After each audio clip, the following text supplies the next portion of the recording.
podcasts you love. From people you trust. This is TWiT.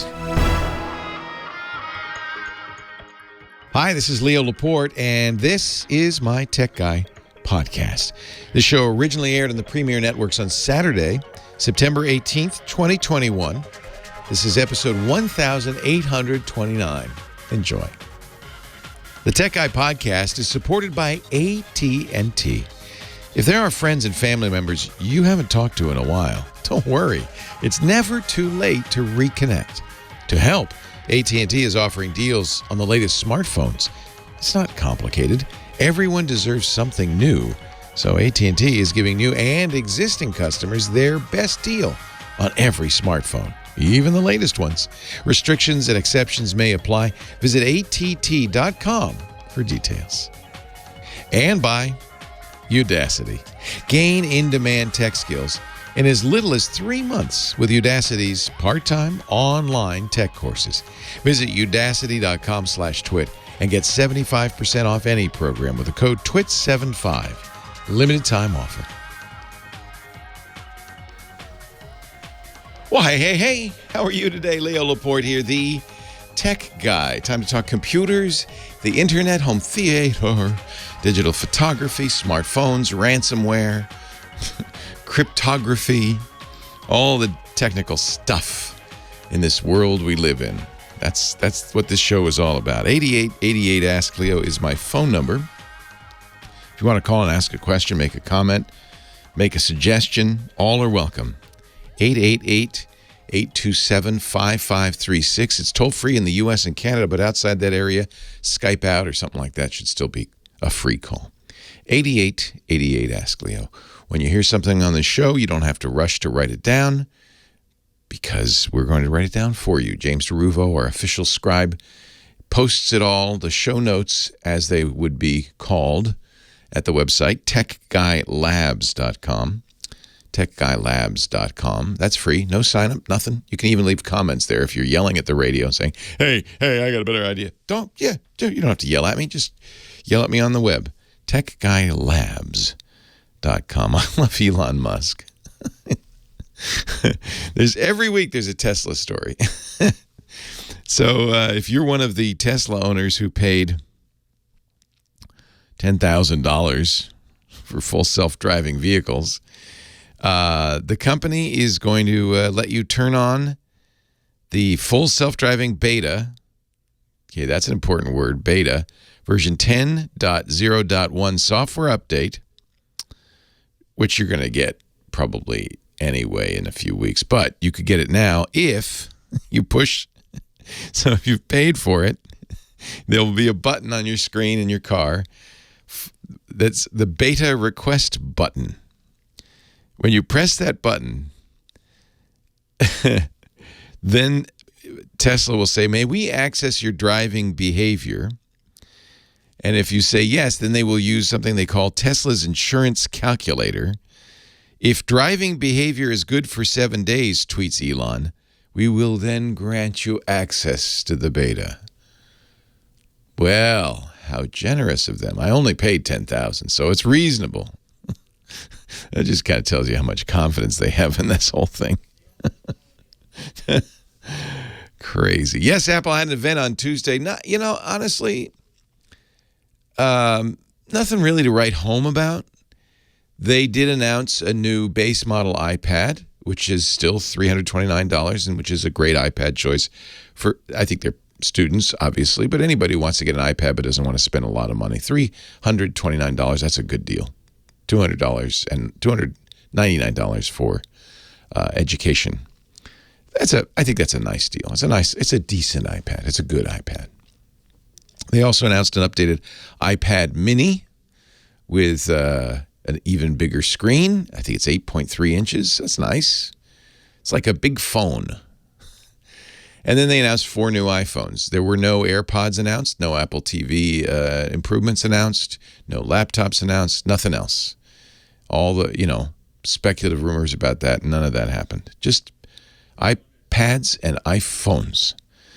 And I have to say the iPhone 13 is kind of like the usual thing. It's a little bit faster. It's just not much faster. And I think that's notable because Apple didn't even say. They just said it's faster than the competition. They didn't compare it to last year's phone, which they will still sell, the 12.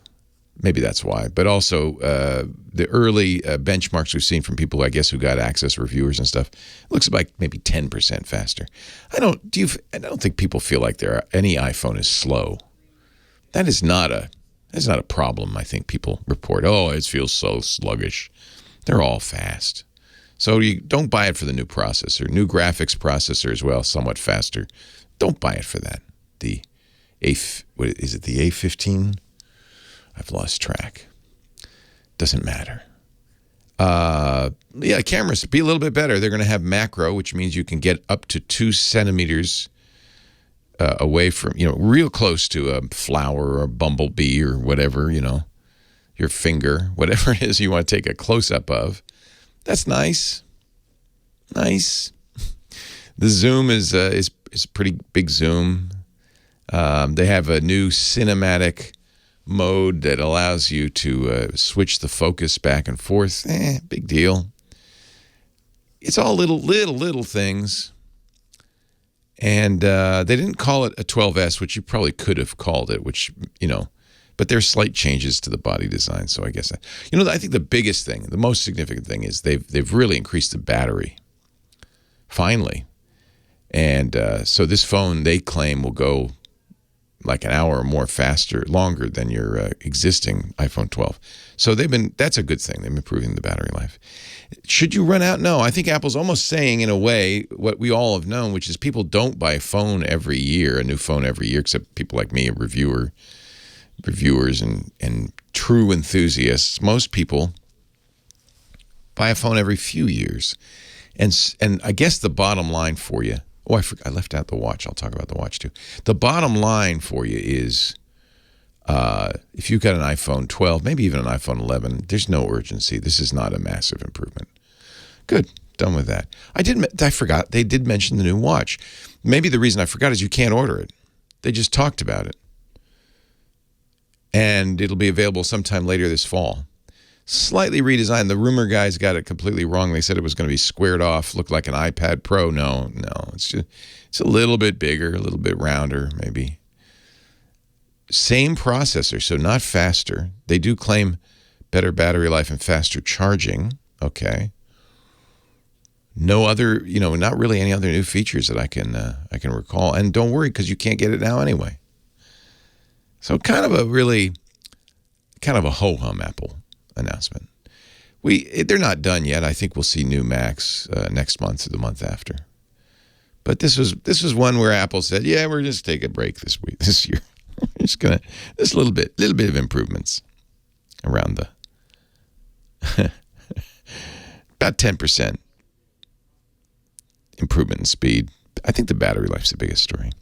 Other big story this week: a lot of people who got started in personal computing got started with a very inexpensive computer called the Sinclair. In the U.S., it was sold as the Timex. It was invented by a guy named Sir Clive Sinclair. He had invented the pocket calculator, but he really popularized the home computer in Britain with the Sinclair ZX Spectrum 48K, tiny little, inexpensive computer. First computer for a whole generation of geeks, including Linus Torvalds, the guy who wrote Linux. He started programming on that when he was a teenager because it was inexpensive. Sir Clive passed away at the age of 81 this week. But it's really, I think, important to mention his name so people remember. He was the guy who really brought home. The first one, he did the ZX80. 1980 came out. It was very inexpensive, 80 pounds. If you wanted to assemble it yourself, 100 pounds assembled, which is a lot less than any computer out on the market. Sold 50,000 units. Then the ZX81, Sold 250,000 units. That was 70 pounds. Again, these were popular in England. I would say that he gets a lot of credit for kind of jump-starting the personal computer industry. Clive Sinclair. He also, you may not remember, invented the Sinclair TV-80, a pocket TV. That was the size of a postage stamp. The TV screen. The TV itself was bigger. So pretty cool. Pretty cool. Clive Sinclair passed away this week at the age of 81. 8888 Ask Leo. There's a phone number. Let's talk high tech. You and me. 8888 Ask Leo. Website techguylabs.com. I bought the Mini because I'm a fan of the iPad Mini. Not that I need another iPad, but I thought I'd review that. But I'm not going to buy the iPhone. I probably won't buy the Apple Watch when it comes out. I'm going to stick with my 12. You know what I bought? A better case for my 12 since it's got to last another year. Lisa wanted the new iPhone, so I bought it for her. But the unbreakable Kimmy Schaffer, our phone angel. Hello, Kimmy Schaffer. Oh, hello. I'm hoping my mic wasn't on about 15 seconds ago. No, okay, good. I saw you making noises, but I waited. I was talking to John, and there was a word that came out of my mouth that's not allowed on the radio. Remember, whenever you're in front of a microphone, it could be live at any time. I don't know how I've survived 46 years in live radio without a single expletive coming from my mouth. Yeah, I don't think I've done it either. Wasn't there a guy in San Francisco who thought the microphone was off and went off in a diatribe and then lost his job? One guy? Many guys. I don't know. I've heard stories of... happens all the time. Anyway. Of people being, like, drunk and... rowdy? Like, leaving the studio. Radio people and then having dead air. And not necessarily the best people. No, there was some problems back in the days before I ever got in radio. Everything's tame now. It's calmed down. It's calmed down. I've heard stories. Used to be the bad boys on the radio. Now it's just nice people like you and me. Yes. Who should I talk to first? Well, let's go to this nice guy named Gabriel in West Orange, New Jersey. I think you're going to help him spend some money on an Apple product. Okay. Thank you, Kim. Line one. We do have a big red button. Professor Laura has it. Professor Laura has it. If she hears anything untoward, she will hit the big red button. I shouldn't swear at John so much. Live microphone right in front of you. No, I don't know how I've not gotten in trouble, to be honest with you, after all these years. Because of you. Have you ever had to dump me out, Laura? Callers, sure. Once, I think, or twice. Not that often. I once was on the Tom Leykis show, and he dumped me, which I thought was kind of ironic, because he was kind of a shock jock, and I didn't think what I said was at all shocking, but you got to be careful. His producer dumped me. Let's say hi to our caller, Gabriel in West Orange, New Jersey. Hey, Gabriel. Hi, Leo. How you doing? I'm well. How are you? I'm good. So, yeah, it's actually not myself, per se. I actually am with a church, and we're looking at doing some tech to build our in-person church when we decide to go back. Someday. Someday we'll all get to go back. Yeah, so do you want to use it to run worship software, show... hymn on the hymn words on the screen, or do they call them lyrics in hymns? Is that I almost said hymn lyrics, and I thought maybe that's not the right word.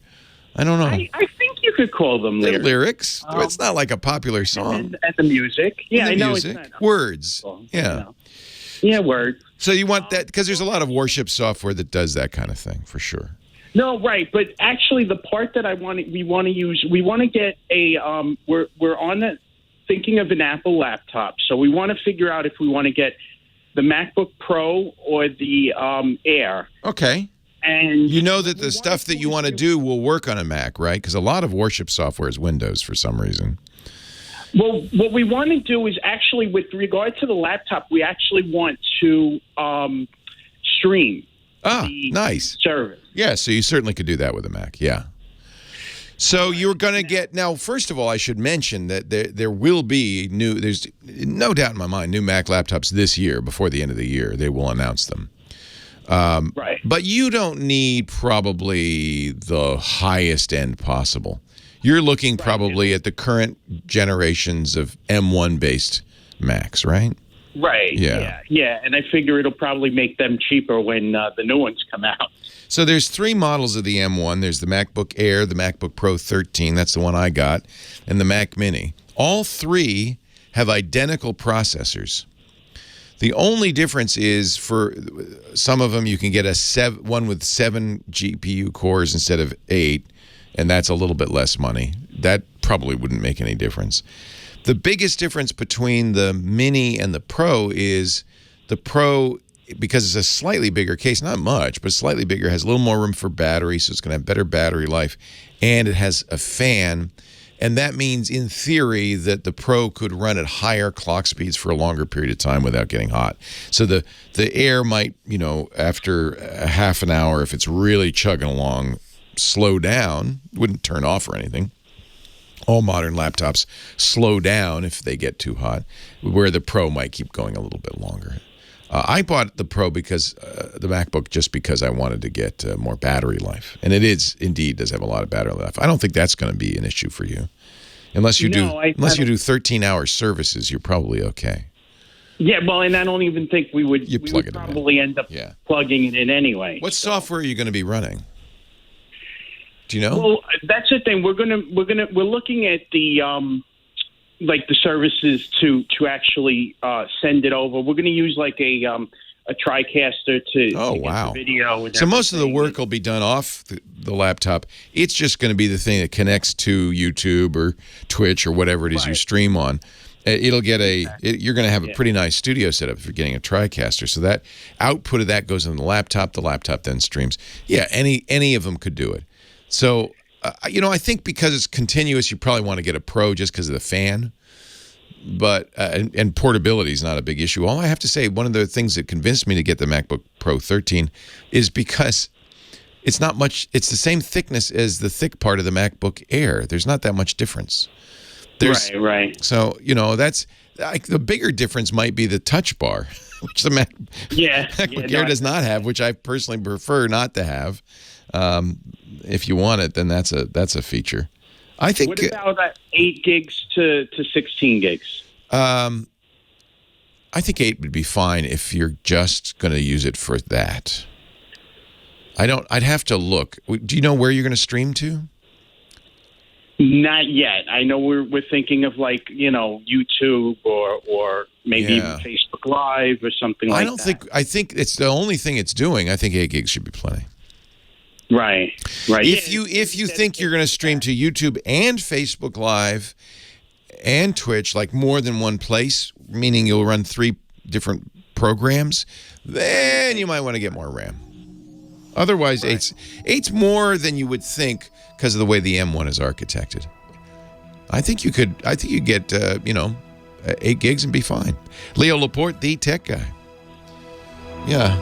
Anything else you wanted to know? No, that's it. Thank you very much. I think this is nice. Are you their official tech guy, or are you just helping out? No, well, actually, we went into committees as we're looking to get back into the church. We got into committees. So one of them is what we call the Worship and Tech Committee. So we're kind of the tech geeks to look into all this stuff. Do they call you the Angel Gabriel when you come in the door? Sometimes. Did you bring your horn today, Gabriel? I didn't bring my horn. I'm actually. It's funny though. I am actually part of the choir in Oh, nice. Doing the choir all through, even with the pandemic. The Angel Gabriel singing up there. Acapella. Ooh, nice. I think it's really smart, just like workplaces are starting to think, maybe we don't have to bring everybody back to work. It's really smart for a church or a synagogue, temple, a mosque to stream services, because there'll always be some people in the congregation that can't come in for various reasons or prefer not to, not just because of COVID. So having that stream, I think, is wonderful. And thanks to the pandemic, people are a lot more used to that kind of thing. Right. Well, that's what we're finding. We're finding people are opening up. They like that idea. Yeah. To the technology. And if you're older or you're housebound or you broke your toe, it's nice to be able to still go to church. So I think that's a really good idea, and it's not costly. I mean, YouTube's free, Facebook's free. You don't have to spend money to do it. Just and you don't have to get a fancy laptop either, I don't think. Right. No. Nice. Thank you very much. Hey, it's nice to talk to you, Gabriel. I'm glad you're doing that. Yeah. Take care. Our show today brought to you by AT&T. This podcast is supported by AT&T. If there are friends and family members you haven't talked to in a while, don't worry. It's never too late to reconnect. To help, AT&T is offering deals on the latest smartphones. It's not complicated. Everyone deserves something new. So AT&T is giving new and existing customers their best deals on every smartphone, even the latest ones. Restrictions and exceptions may apply. Visit att.com for details. What is hip? This guy right here, Mr. Scott Wilkinson. He is our home theater geek, and he joins us every week to talk about big screen TVs and surround sound and all that jazz. Contributor at techhive.com. And hello, Scott. I think there was a big event this week, I think. There was. It was Sunday and Monday was the big Value Electronics TV shootout. So I didn't look at any articles. I didn't want any spoilers. I don't know who won. Well, you can now look on TechHive and read my article about it. I went into some detail about who won. So just to fill us in what this event is for those who haven't heard the show lately. So Value Electronics is a retailer in Scarsdale, New York. And for the last 17 years, every year they put on what they call the TV shootout. They take the flagship TVs, and we're not talking the middle of the road or the value leader TVs from major companies. We're talking the top of their line, the flagship TVs from LG, Sony, Samsung, a few others here and there, but those are the really sort of the big three. And which is funny because so there were in the 8K there were 4 TVs. And in the 4K, there were 8K, there were 3 TVs, and the 4K, there were 4 TVs. 4 TVs. That's all, right? That's right. Presuming that anything else would be less than those 4, for sure. Correct. Okay. Correct. Yeah. And they put them in a dark room, and they put them right next to each other, right, butted up against each other. Also, interestingly, with a much smaller something on the order of $30,000 professional monitor that is used to actually create the content. Oh, so they were comparing it to a reference, basically, that was as close to perfect as you can get. Exactly. It's what the content creators see when they're creating the content. Oh, that's very interesting. So I find that to be very good. And they calibrate them all, to make sure that they're all on a level playing field. And then they invite professionals in, calibrators, directors of photography, videographers, people who look at video images for a living. So paint a picture for me. Are all 5 screens, including the reference monitor, on at the same time with the same content? Yes. So they're all playing the same thing. What was the content? It was a variety of content. They played some Blu-rays and some Ultra HD Blu-rays. They played some custom content. They played some test patterns. from Stacy Spears UHD How Ultra HD benchmark. how long do they how much stuff they watch for hours? I mean, what are they? Hours. Really? Hours. And Yeah. they're going. Oh, yeah. Are they going back and forth and looking carefully and like that? Yeah, you can walk right up to the screen if you want and peer at it, or you can go back and sort of take the whole thing in. So it's like at the county fair where they're judging the butter sculptures. Yeah. You got the judges, and they have some time to walk around, look and really look and look. Okay. Oh yeah. Oh yeah. Well- It takes hours, and then the judges have a scoring form. Okay. For each of the TVs, and then each of the categories. Now, in the 4K TVs, they judge them in 3 different environments. They judge them in day mode and using standard dynamic range, which is still the most common type of content. So standard dynamic range in the daytime, that is with ambient light on. They want to see how it looks, with the lights on. Then SDR, standard dynamic range with the lights out, what they call reference mode, as if you're in a theater. And then HDR, high dynamic range, reference mode. And they're looking at things like black level, peak brightness, color accuracy, skin tones. They make sure to show images of different skin tones. And they look at that, and they compare it to the reference monitor, and they say, how accurate is it? How close is it to being the real deal? It's interesting because just in these pictures in your article on techhive.com, they don't look at all the same. They monitors. No, well, a photograph. Yeah, but are they, when you're there in person, as you have been in the past, do they, are there clear differences, or they all look exactly the same? No, they do not look all exactly the same. So some of it is what judgments the manufacturers made.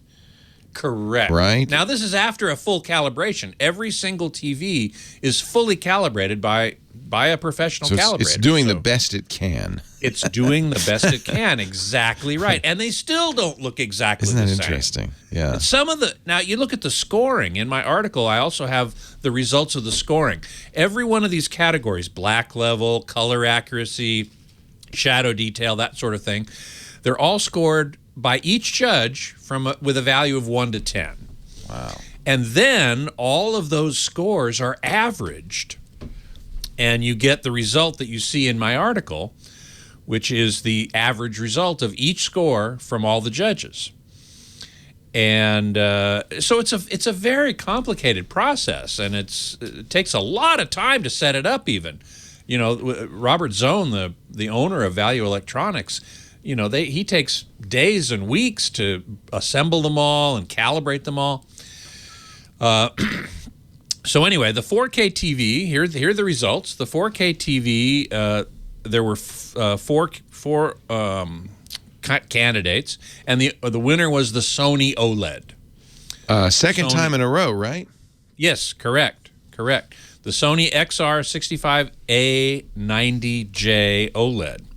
And that was against the LG OLED, the G1 OLED, and a Samsung QLED, and a Hisense with this dual cell technology, which did not win. So, although it's worth looking at these scores to see how close it was, and where some TVs, not the winner, did better. For instance, exactly. Yeah. So if in 4,000 nit tone mapping. Yep. The LG one. I mean, correct. Pretty much everything else the Sony one. But, correct. Yeah. Correct. Yeah. So then they did 4K TVs. They did 8K TVs this year for the first time, and at the 75-inch size range. And they had an LG OLED, a Samsung QLED, and a Sony, a big Sony. And the LG one, the LG OLED one, that wasn't a real surprise because the LG OLED's $20,000. Wow! Compared to the Samsung and Sony, which were in the $5,000 to $7,000 range. Now, are these scores close enough that you could safely say you'd be happy with any of the? Oh, absolutely. Generally speaking, yes. Yeah. Absolutely, without question. Yeah. Without question. Because I have an LG. I shouldn't feel too bad. I shouldn't scrap my LG and run out and get a Sony. No. Yeah. If you look at the scores for the 4K TVs, the LG and the Sony generally came very close. Yeah.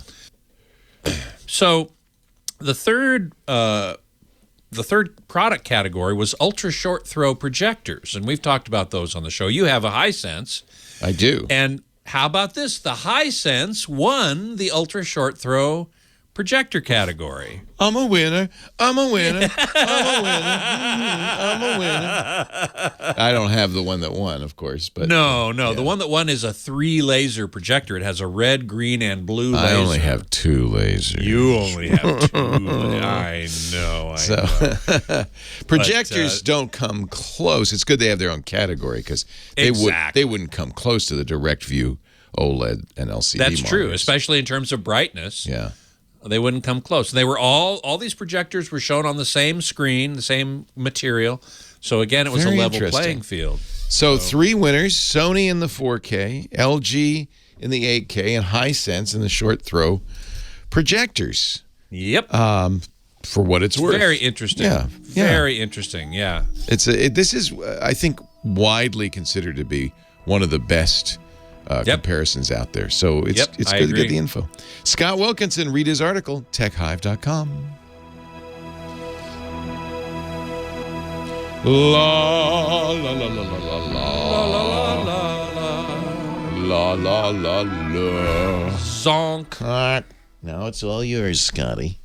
Thank you so much. You're very welcome. Web 8640. Of course, Sony won, like Alabama versus anyone else. Actually, it's not that clear, is it? I mean, the LG came darn close. Yeah. In fact, it won a couple of categories. And in HDR. years past, until the last 2 years, LG really dominated.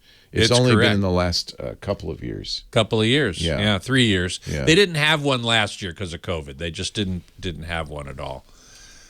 And this brings up an interesting question, a nomenclature question. This was the 17th year that they've done. Well, the 16th. It started in 2004. Right. They skip one. Right. So do they call it the 17th annual, even though it skipped last year? Yeah, because it's not the 18th. No, but they've only. This is the 16th one they've done because So it's they the skipped 16th. last year. Oh, who knows? I don't think.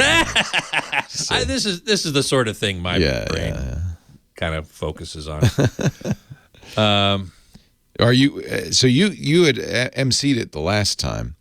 Correct. 2019. Will you go back? 2019, You think as soon as the COVID? Yeah. Yeah. Good. Well, part of the problem was COVID that I Right. didn't want to You get didn't on a wanna plane travel. for 5 hours. Yeah. The other was it was in the middle of the high holidays. Oh, well, that's a bad idea. Oh, look at that! I've got some spam coming in. You've got spam. You mean? It was in the middle of the high holidays, so and I told Robert this year. I said, if you do it next year and COVID's not around, and he said he wanted me to be there. Yeah. I said, please just avoid these dates, which are the high holidays for next year. Okay. And he said he would. So, because I had a rehearsal for Kol Nidra on Sunday, which I would have been in New York, and so it was a real conflict. And I felt bad about not being there, but I just, those 2 reasons. Stacey Spears was the MC for the flat panel day, the first day. Oh, nice. Spears and Munsell. Correct. Yeah. That's correct. And he showed off his latest disc with some test patterns and stuff, so that was pretty cool. Nice. And then Rob Sabin was the MC for the Projector Day. He's the editor-in-chief of Projector Central, which I've written for.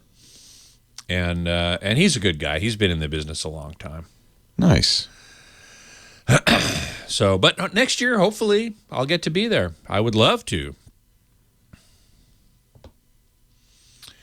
I think it was LG. Here's some other news. Maybe I'll talk about this next week.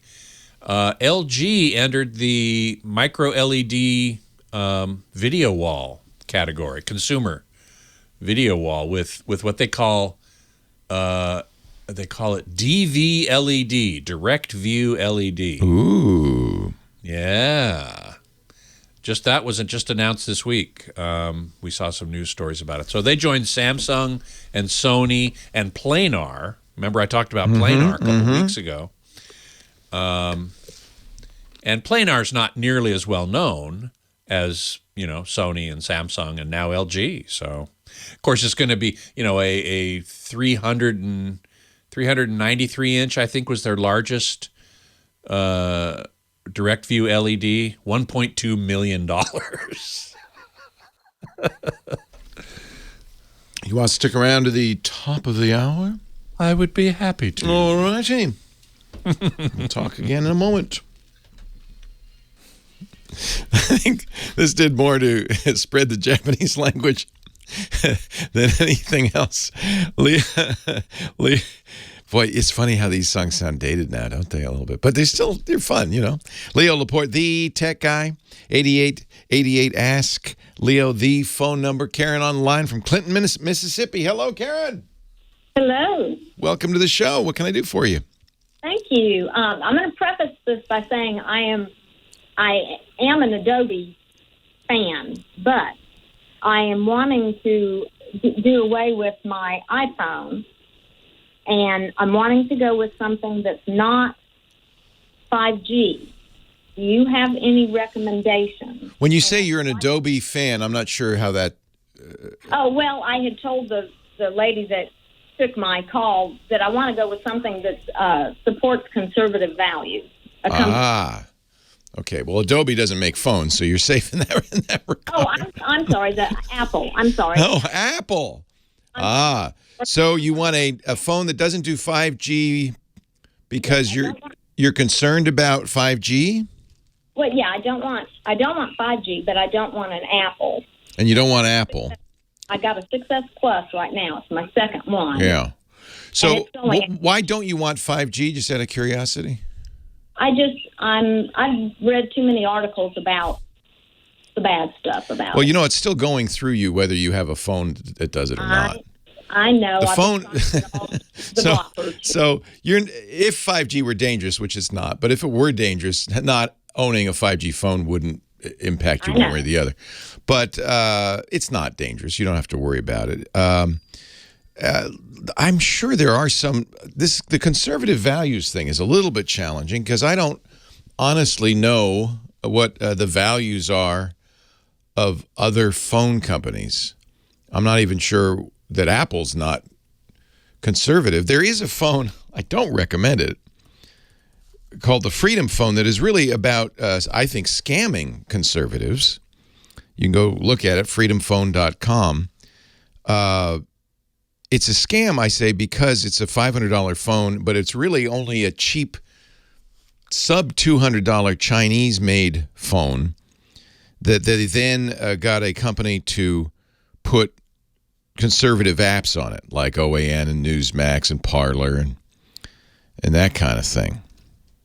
So they call it their own operating system. It is not. It is Android, but it is Android with some other features. So, if you wanted to put your money where your politics are, I guess you could buy the Freedom Phone for $500.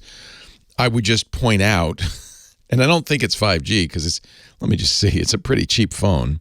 Yeah, it's not 5G.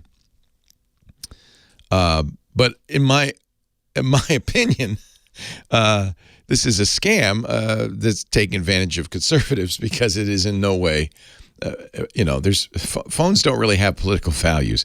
But I think given what you've said, this is probably a good choice for you. $500. It's freedomphone.com. It is sort of Android with a lot of Google taken out of it. It uses DuckDuckGo, for instance, which is a privacy-forward search engine instead of Google, and it has a lot of conservative apps pre-installed, and it does not have 5G. So,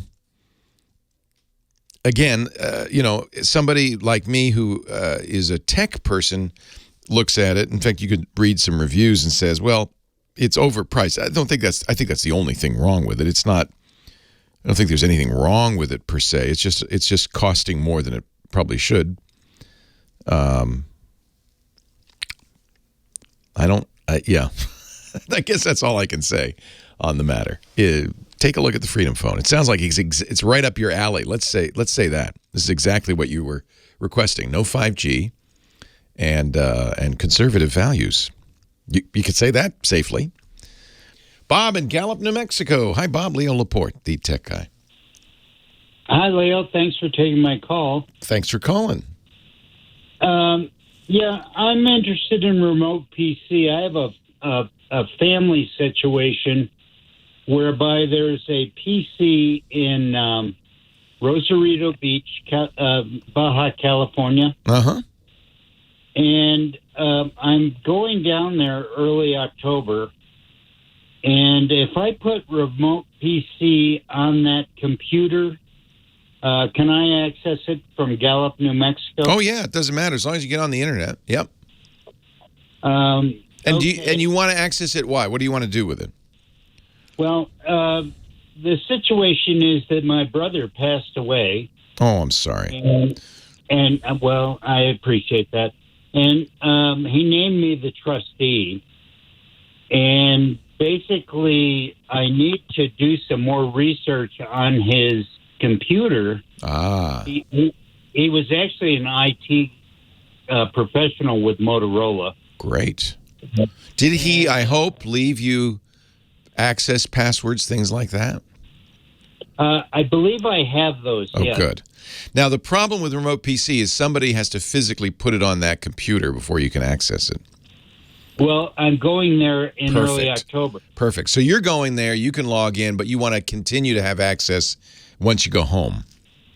That's correct. Got it. So can you just tell me briefly how that works? Yeah, so it's software that you install on both ends. And then you will log in to the remote computer just as you would log into anything, a website, whatever, with a password and a login. And then on your screen, you would see the screen of that computer. In fact, you can make it full screen so it looks like you're operating that computer. Okay, now we've left the computer on because and it would have to be on, obviously, to use it. So, is there any reason you don't want to bring it back with you? Well, because he was an IT guy and he's got a server. It's complicated. It's a laptop with a server, and so it's not just a laptop. I understand. Generally, if it were me, I would want to have the computer because there's stuff you can do to access data on the hard drive and stuff that you might want to take the hard drive out, things like that. You might want to copy it onto another drive. In fact, that's what I would suggest doing while you're there is bring with you a USB hard drive and copy at least the data from that computer onto that drive and bring that back with you. Because the data is what you care about, right? Right. Well, most specifically, I need a document. Yeah. So while you're there, I think this would be certainly do the remote PC thing if you want to continue to have access to it, especially if you want to keep that server running. But at the same time, I think it's probably a good idea to bring a USB drive, go to the big box store, get a USB drive, and bring it down with you. You're talking about a thumb drive, right? It could be a thumb. I wouldn't do a thumb drive. I'd do a spinning drive. So they sell external hard drives, basically, that connect via the USB port. And when you get down there, if you can log into his computer, and of course, that's all is dependent on you being able to access his computer. But if you can log into his computer, put the drive in there, and if you just copy, I would just copy his login, his data profile. And then you'd have all the documents he'd worked on, everything he worked on. And that's just going to be more convenient in the long run just to have that when you go home. Leo Laporte, the tech guy.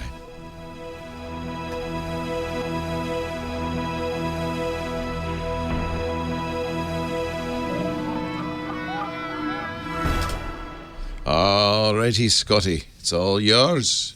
Aye. Thank you, Captain. Yeah. Take out the whistle. Hey, did you hear that Star Trek 1 through 4, it was just released on Ultra HD? Oh. High dynamic range? Ooh, they remastered it, huh? They remastered it, the 1 through 4. So those were shot, I'm sure, on film. Oh, I'm sure. So somebody went and got the film. Somebody went and scanned them. Yep. Rescanned it into UHD 4K. So is film inherently UHD? Yes, it is. Most people, I think if you were to ask most professionals what is the inherent resolution of 35 millimeter film, the the number I've heard most often is 6K. Oh, nice. And how about HDR? Yeah, Its film doesn't have that dynamic range. It can. Yeah. It can. That's a good question. I don't know. I don't have a definitive answer on that. That's interesting. Yeah, it is. I will have to look into that because that's a really good question. Yeah. And to tell you the truth, the first Star Trek movie was pretty bad. The visuals, I don't remember any of it. That's one problem with doing this is sometimes the visuals do not look very good in 4K. Well, yeah, true. But the visuals on Star Trek 1 were actually wonderful. Nice. Okay. The movie itself wasn't very good because it's basically a remake of Nomad. Remember the Star Trek episode of I Am Nomad? Right. Well, this is basically a remake of that. The only thing I remember is kind of the joy I had when I saw they do a nice reveal of each crew member as they get off the transporter or whatever. And it's like, there they are. So there cool. they are. Yeah, exactly. yeah. And the long, loving, slow pan across the ship. Yeah, exactly. Take her out. Yep. All right. Yep. But Star Trek 2, 3, and 4, which form what's called the Genesis trilogy, I think is great. I love those three. I just watched Star Trek 4, some of Star Trek 4 the other day on satellite broadcast, and the nuclear vessels were hilarious. Beatmaster, was it the director's edition of Star Trek, the motion picture? I don't know. I do not know. Phoenix Warp 1 is still waiting for Deep Space Nine to go 1080p. Yeah, that'd be good, wouldn't it? I have to say, of all the series, as a series, I think Deep Space Nine was the best for me. I enjoyed it the most. I liked the long story arcs. I like the more. It's sort of darker, has more personal, character-driven kinds of stories. I liked it quite a bit. Let's see here.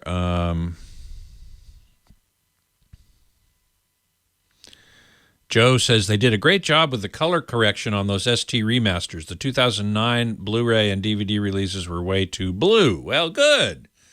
I'm probably going to... I don't really invest in discs anymore, but I'm probably going to get that set. Just because. UJ, didn't Douglas Trumbull do the special effects for Star Trek The Motion Picture? I believe he did, yes, which is one reason it looks so good. The visuals are so good because that guy's a master.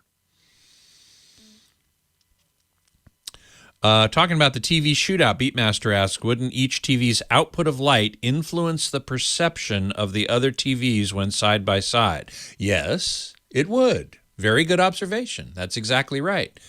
And they were all calibrated, but the OLEDs cannot put out as much as the LCDs.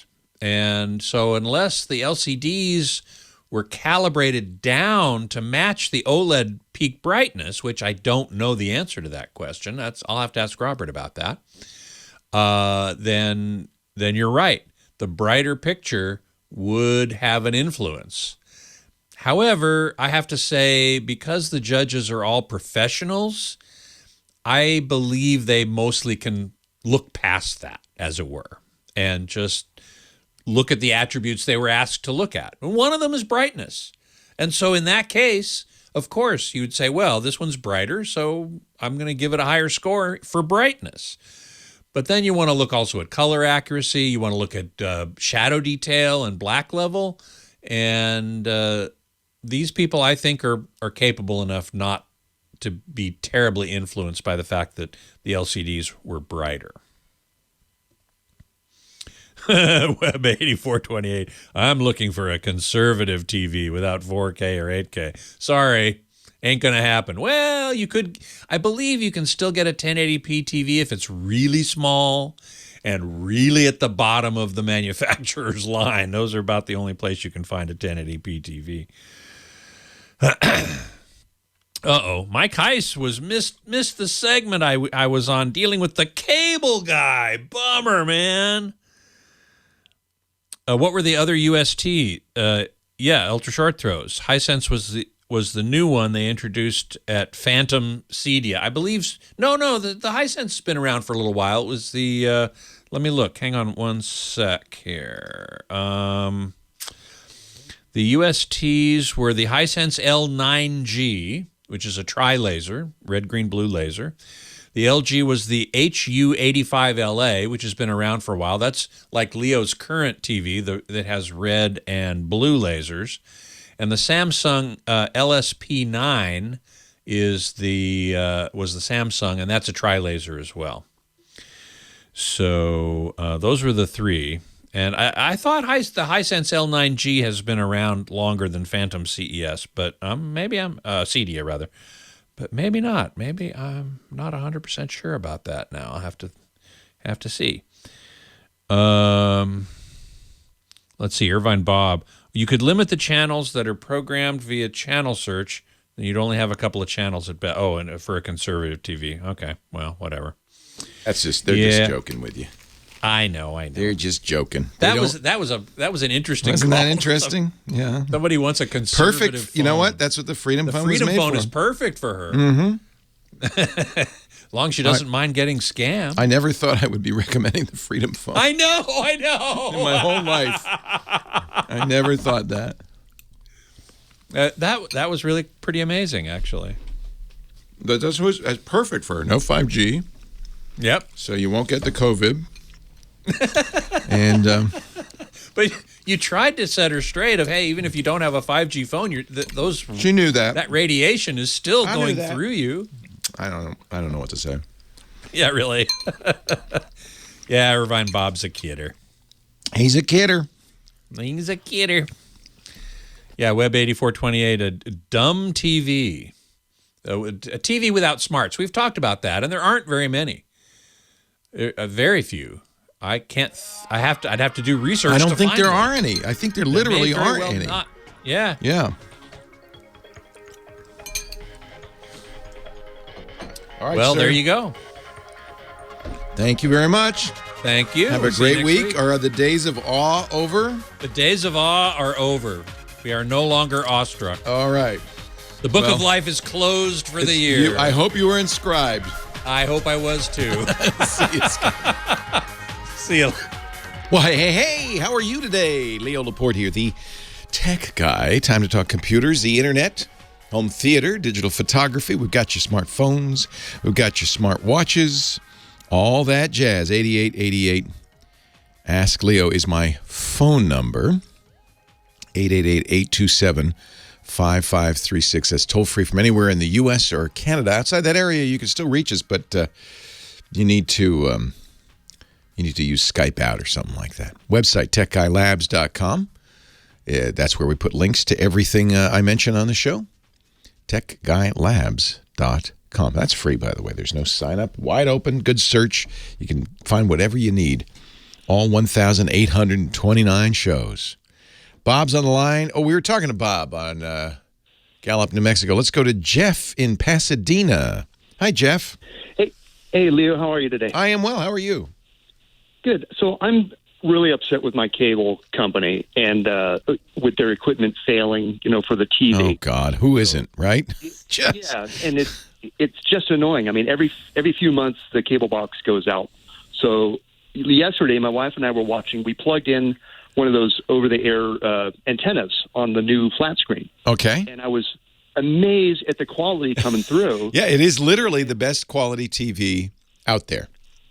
It's uncompressed digital. Uncompressed. Mount Wilson. Right. I mean, all video is compressed, but it's the least compressed compared to satellite or cable television because they don't have to, they have the bandwidth.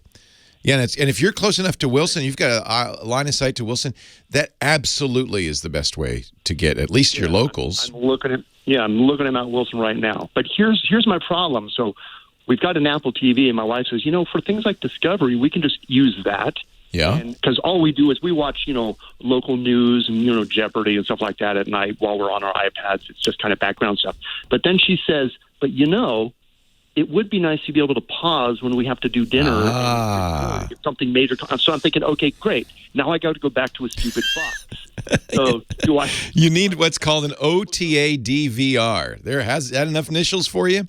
OTA, over the air. That's what you're watching, and they do in fact make digital video recorders, TiVo boxes. In fact, TiVo makes one for over the air. Channel Master is a very popular one. In fact, that's all they do.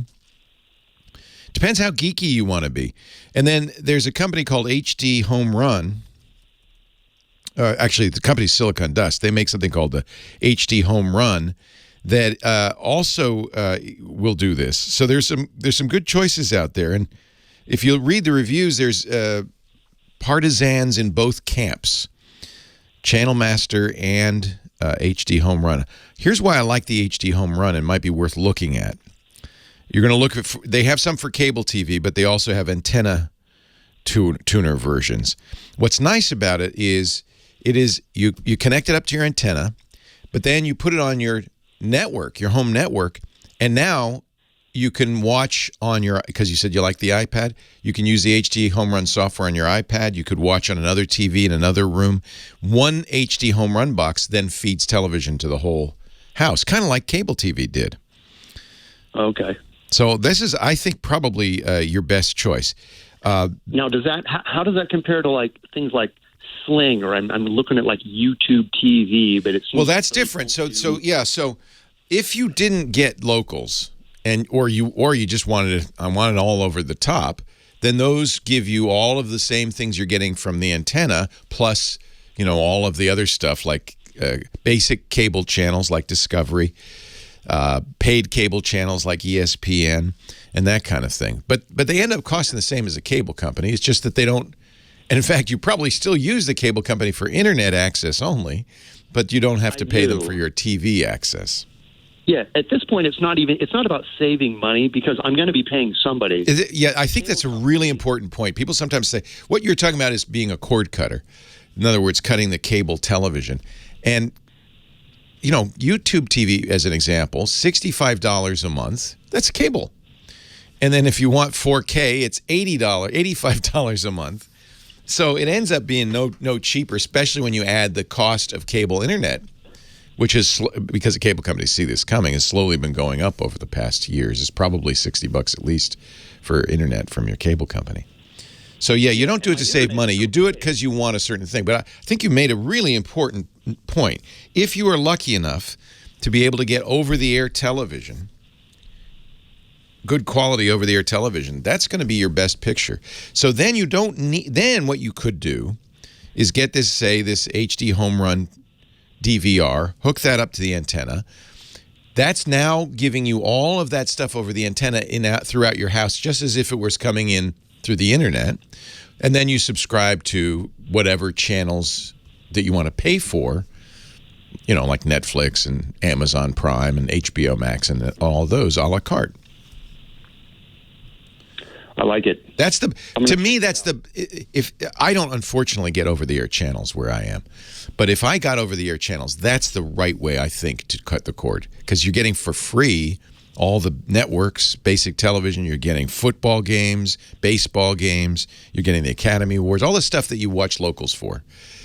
And then you don't have to pay for that at all, which is fantastic. So look at Channel Master or silicondust.com, the HD Home Run. I think the HD Home Run products are the best because they're the most geeky. It depends how geeky you are. Channel Master is more like, and TiVo has also a capability. They're just kind of standard DVRs that hook up to your antenna. Cool. Thank you, Leo. Hey, you're welcome. Yeah, you observed a very important thing I wish more people knew about. The best deal in television right now are those live locals that you can get over the air with an antenna. And thanks to digital and coming soon, ATSC 3.0, you'll be able to get, right now it's HD, but you'll be able to get 4K sometime. And you're in Los Angeles, probably very, very soon. Some channels will go ATSC 3.0. That'll give you 4K.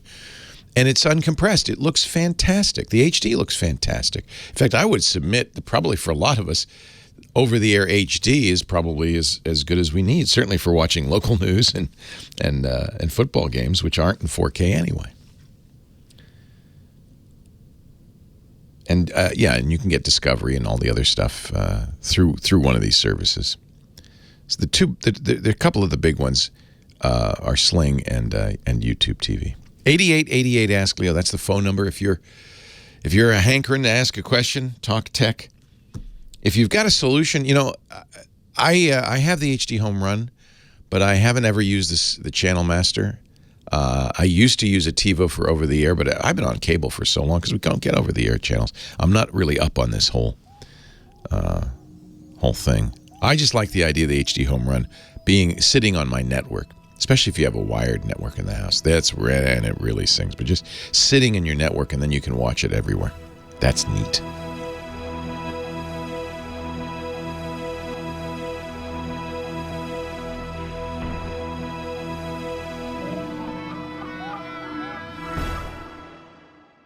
The Tech Guy Podcast brought to you this week by Udacity. I love, you've heard me talk about Udacity. I love Udacity.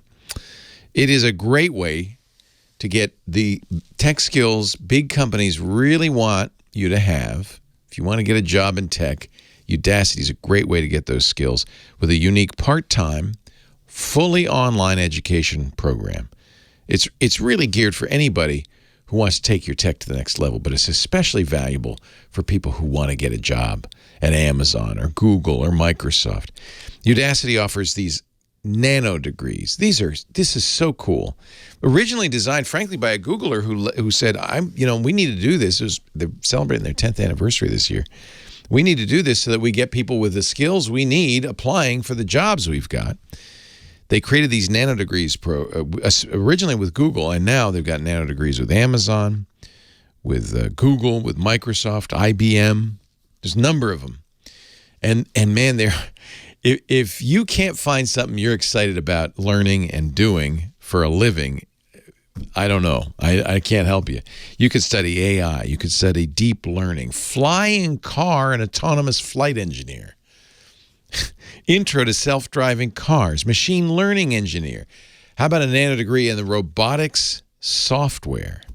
Now, that'd be just the coolest thing ever.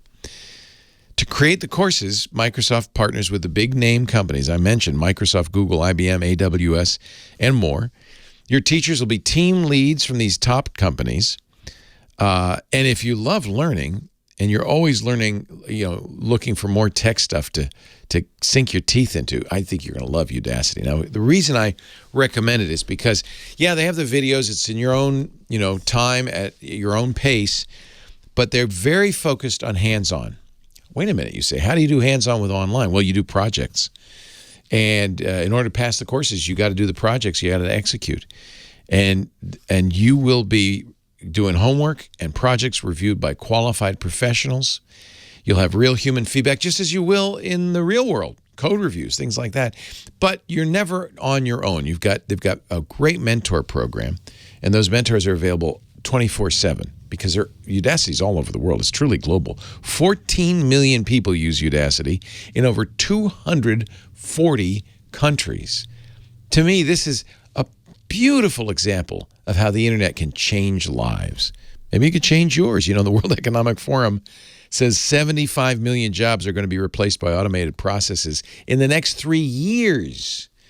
So many people will have to go to the next thing, and Udacity is a way to prepare for that, the job of the future. And because it's flexible, you can put in just 5 to 10 hours a week. You work at your own pace, at your own time, and even with just 5 to 10 hours a week, a couple of hours a night maybe, you'll graduate in as little as 3 months. Less than a couple hours. An hour a night would be enough.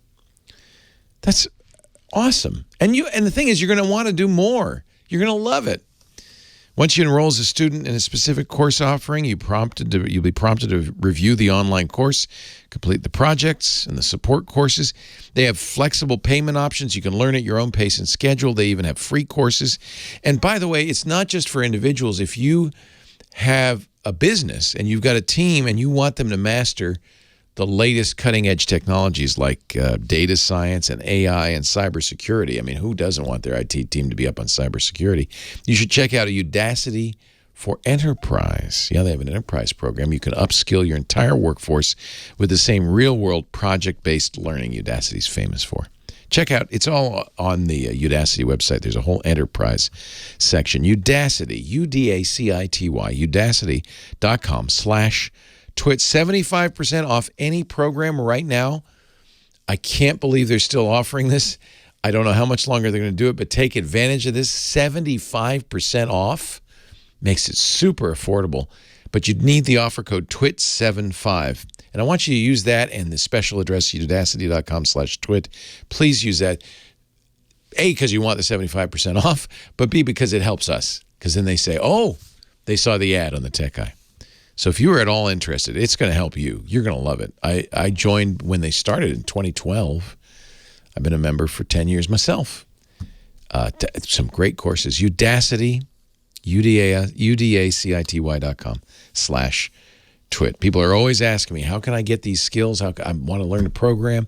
We were just talking about Python earlier, right? Great Python course. That's what I've taken, actually, at Udacity. Great Python courses. Udacity.com/twit. The offer code TWIT75. Thank you, Udacity, for making the Tech Guy podcast possible. Now back to the show. Leo Laporte, the Tech Guy. Joy to the world. Randy on the line from Sumner, Washington. Hello, Randy. Leo Laporte here. Hi, Leo. Thanks for taking my call. Oh, I'm so glad you called. I'm looking to update my phone from a Samsung S8 to an S21. Ooh, that's a big jump, isn't it? Well, I would imagine so. Sounds like you're jumping, 13 years, but you're actually not, because they skipped a few numbers. Quite a few. Right. Well, I'm just concerned that they're not doing the security programs anymore, or they did the last one. So. Oh, no, they're good. Actually, Samsung's been very good about updating. Oh, yeah, you mean with the S8? Yeah, because that's came out in 2017. So 4 years is usually. Although I think, I can't remember. I have to look, but I think recently Samsung's committed to an even longer period of time for the updates. The security's the key. You don't need Android 12, but you definitely want to have the monthly security patches. Those are very, very important on a phone. So yeah, it's probably worth upgrading. It's a nice phone too. The 21, you're going to love it. So my question is, so when I first bought the S8, it had 64 gigabytes of data, and I had a big music collection that I downloaded to it, which was about 33 gigabytes, which is a lot of music. Yeah. But somehow between when I bought the phone back in 2017 and now, 28% of it has filled up, and it comes up as other. Yeah. This is a classic problem. Actually, Apple's have the same problem. Other is cached temporary files, images that were sent to you via text, things like that. And it's pretty hard to get rid of other. You're getting rid of that phone anyway, right? Or no? Well, I'm going to keep it for a music device, and I could also insert a more memory into it if I wanted to. But I didn't want to transfer that over to the new phone. Yeah. Oh, it won't. Don't worry. That's all. Switch. Yeah, that's cached stuff. It's temp stuff. It's nothing you need. Before you transfer it over, I don't know. Have you been updating that phone? What version of Android are you on now? It came with, I think, 9. You should be up to 11 by now. Well, I know that it just did an update recently. Okay. I couldn't. So look for, there is a device care app in the Samsung settings that allows you to clear up a lot of that stuff.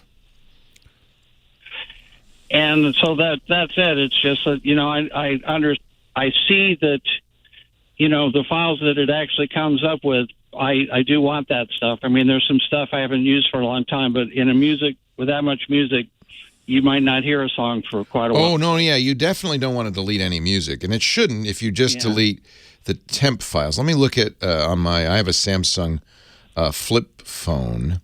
Let me look at the device care here. I'm looking at storage. if you press optimize now,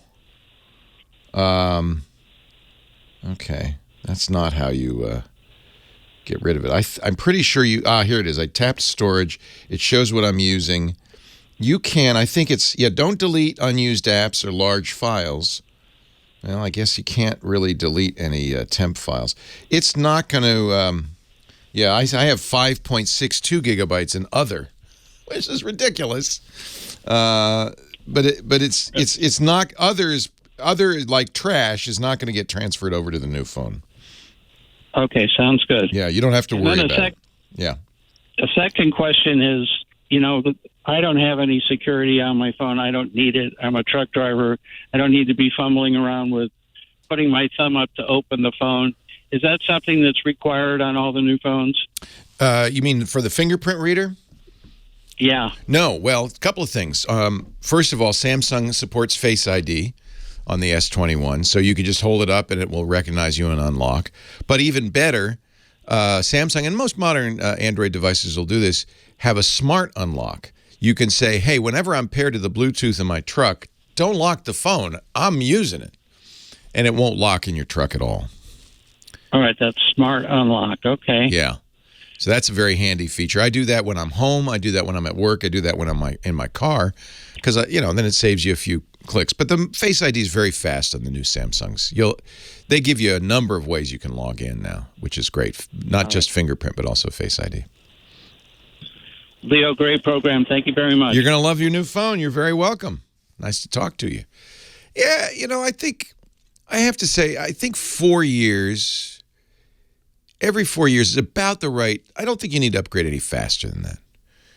And if you do wait 4 years, almost no matter what platform you're using, you're going to get a fairly nice, hefty jump in storage and processor speed, in camera.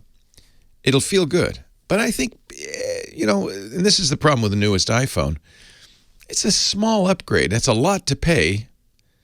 These phones, the Samsung S21, same thing. These phones are close to $1,000 now. That's a lot to pay, and I wouldn't want to do it every year, even every other year. 3 or 4 years is about right. I think that it's also good for the environment. You're not wasting all those materials. Although nowadays, I think almost all the companies, when you buy a new phone, will offer to take your old phone, give you some money for it, and they resell it. So there's a very brisk market in used phones, too, even on the older ones. Brian in Cape Cod. I'm jealous. Leo Laporte, the tech guy. Thank you for picking up, Leo. My pleasure. I'm Brian from New York City. I think I talked to you a couple of weeks ago. Yeah, I remember you. I'm up with my sister in How nice. at the moment. How nice. I just wanted to, something. I have a Google Pixel 4a, nice phone. I really love it because it's got Google's own Android on it. I think they're great. I'm a big fan. I have a 4XL, but the 4a was less expensive and almost every bit as good. I think a very good choice. I went from the 2XL to the 4A after a while. Right. Yeah. But does anybody make a decent Android tablet anymore? Samsung makes the best Android tablets. It's not so much the company doesn't make a good tablet. It's that Android has not been great with tablets. The developers don't tend to make good tablet apps. They don't use the screen and so forth. But of all of the Android tablets out there, Samsung's easily the best. Okay. I didn't think of that. Yeah. So they have a note. They have a variety. The real problem or something would be. Well, the best tablets out there, best selling and probably best quality are iPads. But it's a whole ecosystem. And if all new apps and everything, if you don't want to get in the Apple ecosystem, you want to stay in the Android ecosystem. I don't think you can go wrong with any of the Samsung tablets. Check. Sometimes you get a pretty good subsidy from the phone companies if you check your mobile carrier because. If you want to use it out and about, you're going to put a LTE in it. They'll often give you a pretty good deal. They have some good deals on that. One last thing: would you a Qualcomm Snapdragon? What is a good processor? Like I see something. I was looking at a Lenovo that has like 660 something. It's very confusing because they do it by numbers. So the most recent is the 888. Or maybe there is even an 898 by now. It's coming out soon. The new phones will probably use the 898, but then Qualcomm has Snapdragons designed for desktop. It's very confusing, but the 800 series is the current Qualcomm chip, so you can almost go by year. So a 500 something will be 5 years, 3 or 4 or 5 years old, and so forth. Gotcha. Yeah, the 888 is the current is in most of the current phones, like the Samsung S21 we just talked about. Gotcha. Well, I appreciate your insight. It's fun to talk about geek stuff. Thank you for calling, Brian. Drive right through Providence. Enjoy the Cape. Oh man, I'm jealous. Have a great trip. Wave to my mom as you go by, okay? I will. Thanks, Brian. Take care. Leo Laporte, the tech guy.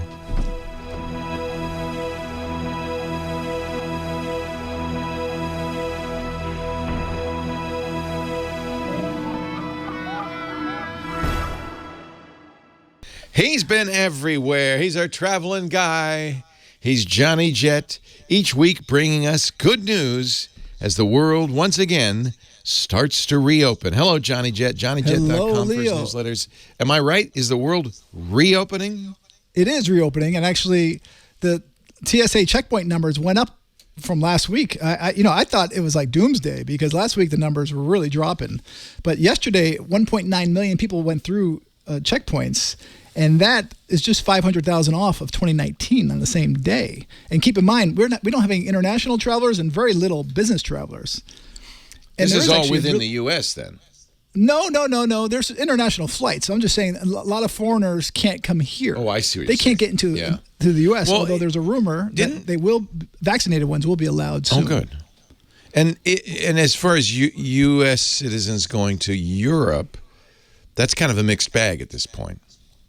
No, you know what? Better? They've loosened it. Last week I think I talked about how the Netherlands, said that you're going to have to quarantine, vaccinated or not. They just loosened those restrictions for vaccinated Americans. Do not have to quarantine now. And England came out yesterday with some big news saying that you do not have to take a PCR test before.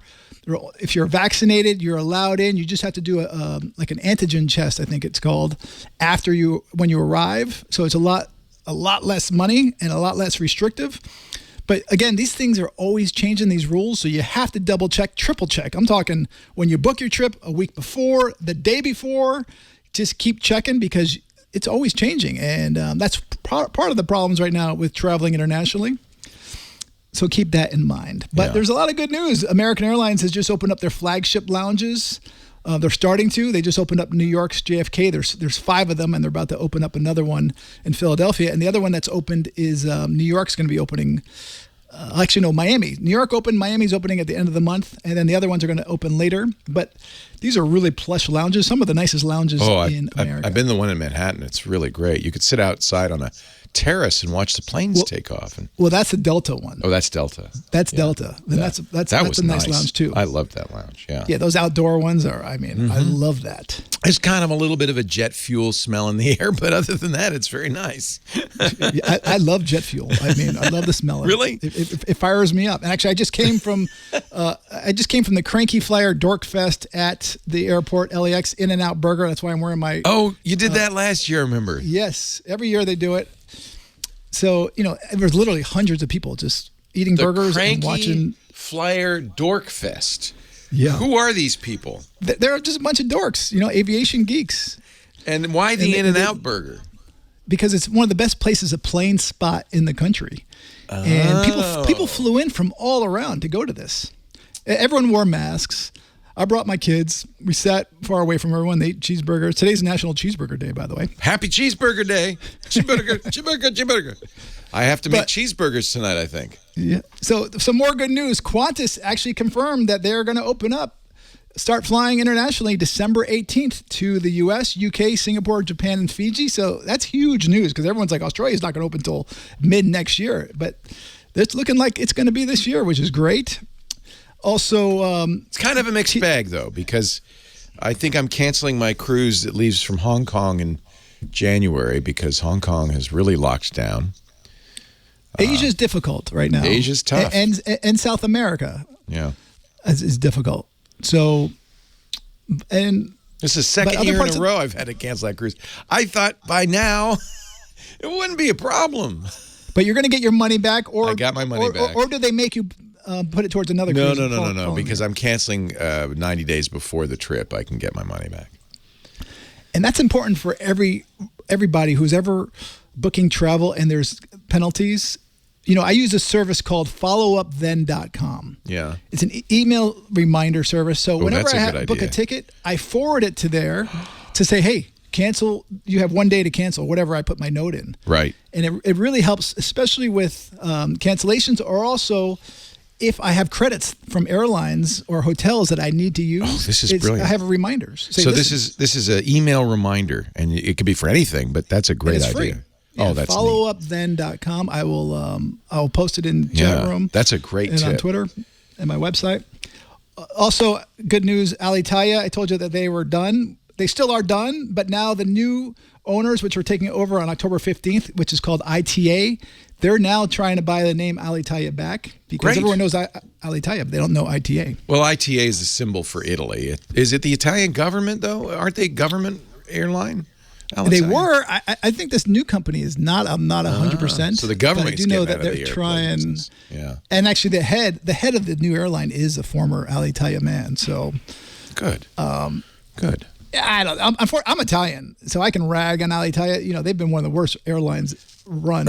I wasn't going to say anything, but I've only flown them once, and it was the most uncomfortable seat I've ever had. You don't want to check your bag on Alitalia. You don't want to put anything valuable in that bag.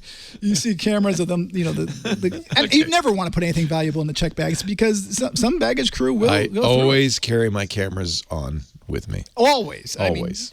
And computers. And always and carry all that your stuff. medicine on board. Yeah, don't ever put anything valuable in a check My bag. makeup. I always take that with me. Yeah. So you got to bring the makeup.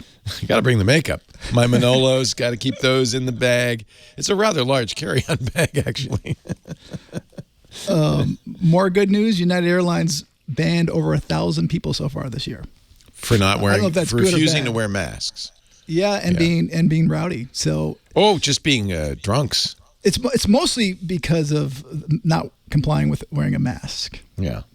So, you know, they're just not going to take it. I just think that all airlines need to share their lists, and then people will really start wearing the mask and stop giving the flight attendants who already have the most difficult job. It's even more difficult when they're trying to police people wearing a mask. It's not their rule. They're just trying to abide by it.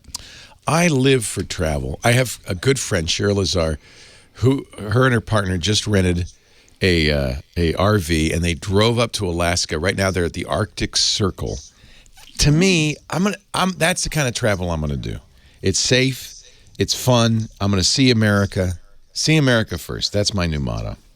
I've always wanted to rent an RV, and I think I might do the same. Sounds like a I gotta great get trip. to Toronto. I got to get my kids to Toronto. So. Yeah. It looks a little chilly. Toronto won't be quite so cold, although patio weather is over, I have to tell you. Up there? Yeah. No, Isn't it? Toronto was warm yesterday. Was it? Toronto was 70. Oh, yeah. Well, you know what it is, though. It's a cliff that you fall off of. So it's the last days, the waning days of patio I weather. know. Listen, I spent a lot of time there. It. So did I. I love Toronto. One more thing, that Travel and Leisure came out with their best hotel in the world, and I was fortunate to stay there. Actually, I think I Skyped from there once. Where's the best hotel in the world? The Mahali, Missouri Kenya Safari Camp. It's actually owned by Richard Branson. I'm going. Actually, you remember the time I Skyped in and I had all the Kenya, the Masimar guys, Yes, and they I were do singing. remember that. Actually, I'm not sure if it was this hotel. It might have been a different one. But anyway, these are beautiful luxury camps. If you ever get a chance, I know you've never been on a safari. That's the number one. Jane has been travel telling me bucket you got to list. go on a safari. We will obviously not do that till after COVID is licked. Some of them are open right now. I think it's a little dicey myself, but wow, this hotel looks cool. It's overlooking the veldt, the animals, valley. the valley are right there, right down there. I was having lunch at that table, and all of a sudden a herd of elephants came strolling by, and I'm like, I felt like I was dreaming. It's like so beautiful. And they do 2 game drives a day. Almost every safari camp does it. Number one hotel in the world. Jane, book me there. I want to go to Mahali, Missouri. MZURI, by the way. $900 per person per night. You know, there are more expensive hotels around the block from here. It's not food's included. Game drives were included. It's actually not a bad deal. It's cheaper than a cruise. But when I went there, it was half the price because I was literally the first person there. Now that it's the #1 hotel in the world, I don't think it's getting any cheaper. Johnny Jet, you could read all about travel, all about what's going on. Subscribe to his newsletters. He's got a great website, johnnyjet.com. Leo Laporte, the tech guy.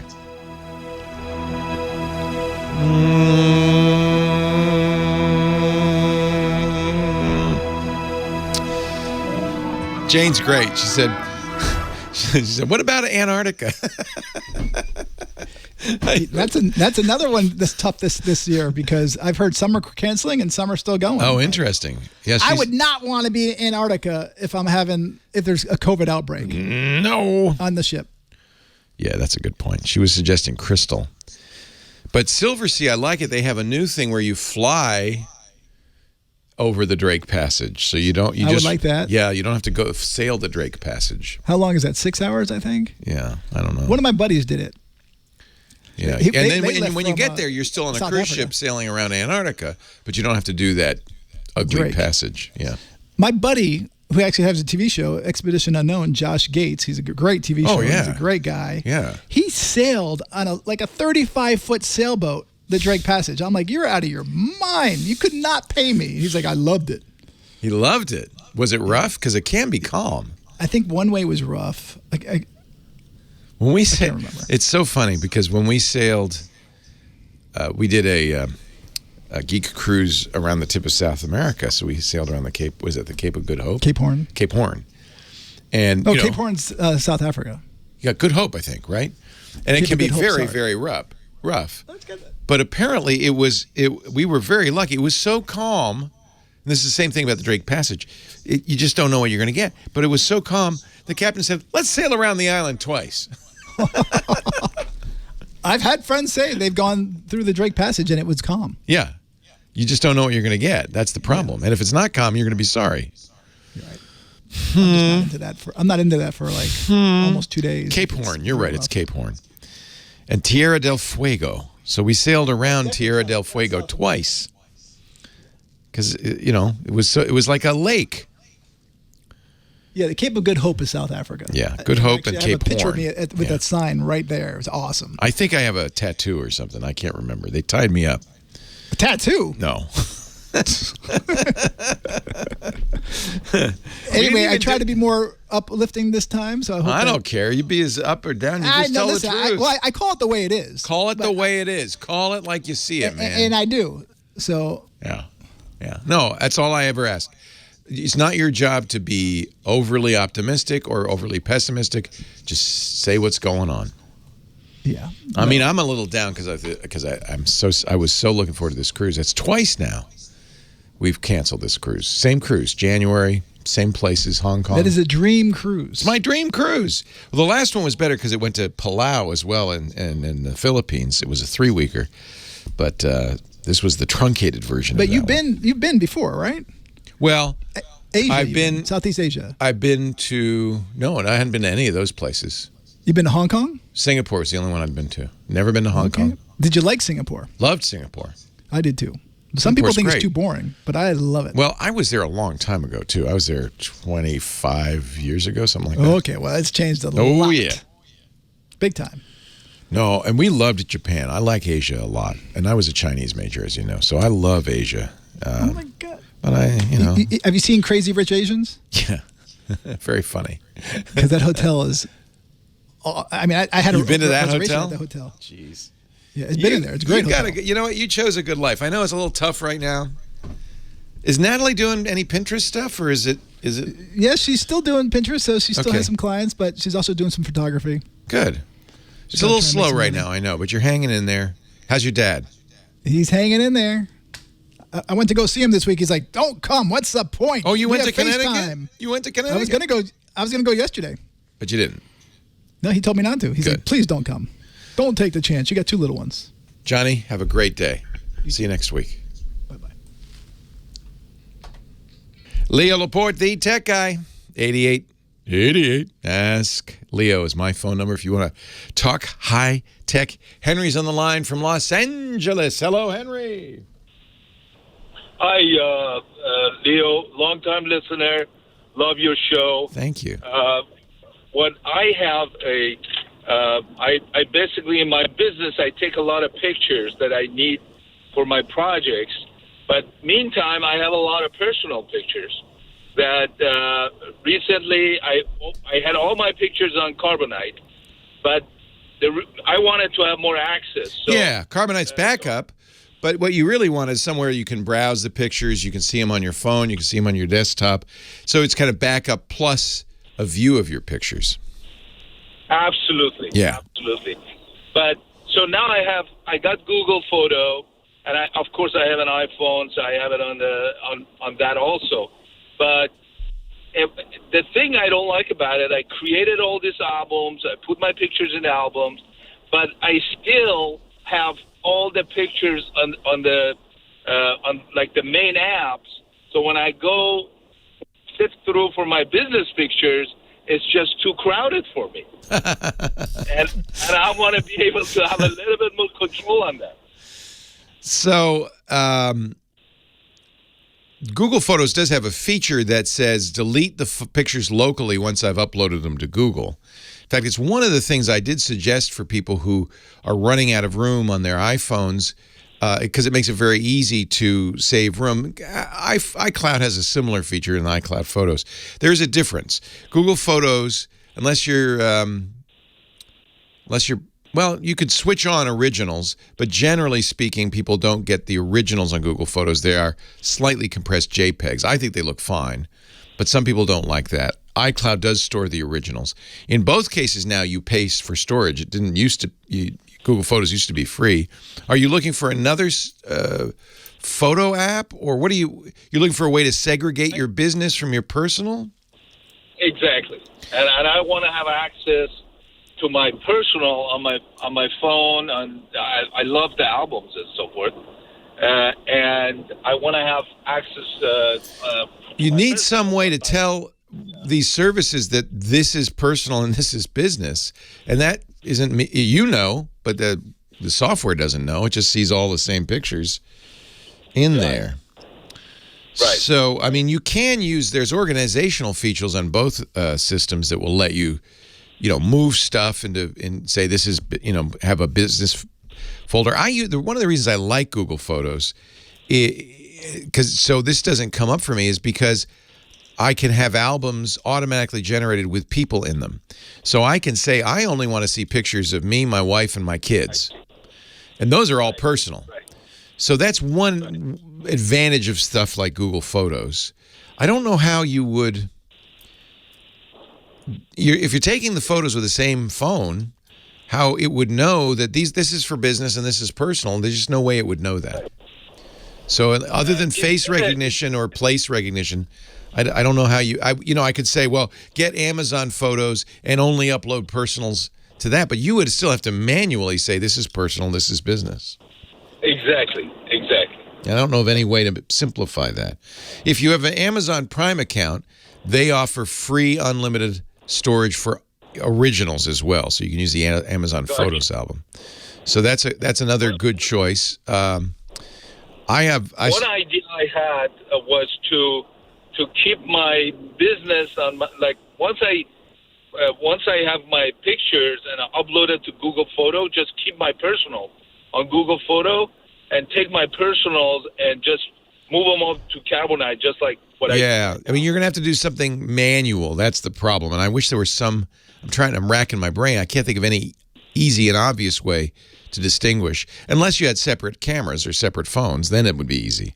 But if you're taking those pictures on the same phone, a picture is a picture, and Google isn't smart enough to know, that's business. But I would strongly suggest taking advantage of the face recognition features, because if it's a personal photo, in most cases, it's going to have, a family member in it. I can't promise that all of your photos, if you take a lot of pictures of your car that are not for business, I don't think Google recognizes your car yet. Yeah. It does recognize cars in general. Are your business photos, is there any common feature to all your business photos? Are you in real estate? No, a lot of technical stuff, a lot of equipment and so forth. Yeah, that's pretty hard. Yeah, and I can see why you wouldn't want to have that in your albums. Yeah, you're just gonna. I think you just have to manually organize it. Now, the easy thing with Google Photos is to do it on your desktop. When you get back to home, you just drag stuff around. Say, oh yeah, those 20 photos I just took of an IBM System 360. Put those in my business folder, and that would be another way to do it. Just manually, every once in a while. It's a pain. How could we? I don't think there's any way it would know. Yeah. Google does a pretty good job, though. It's interesting. Screenshots and receipts. Google now is smart enough to say, hey, those, you want to put those in your archives, right? And periodically. I think Google Photos has a lot of great features. To me, it's worth, paying for the storage, and it's not expensive. No, and I love it. Yeah. I do love it. Yeah. It's very nice. Yeah. Thank you. Thank you very much, Leo. Hey, it's always a pleasure. Thanks for listening and your kind words, Henry. I appreciate it. Thank you. All right, take care. Yeah, that's an interesting question. Google's always getting smarter, and this is really why they offered Google Photos in the first place. It's they're not completely altruistic. They learn a lot about machine learning and data sets and so forth using your pictures. They're teaching themselves, and you get the benefit though, because you can now search for dogs, for instance, and find all the pictures. Occasionally, you get an armadillo in there. It's not perfect, but it's kind of nice that you could say, "Give me all the pictures I've taken of dogs." And for me, it's the last like almost 20 years. I've got 60,000 images in Google Photos. That's a really nice feature. I have to say, the machine learning is pretty amazing. Let's go to Hesperia, California. Scott's next on the line. Hi, Scott. Hi, Leo. How are you? I'm well. How are you? Good. Thank you. Yeah, I have Android. I use Android, and I've got it set up with my my email address for my alma mater, but they're going to cut that off at the end of the year. Oh, I hate it when that happens.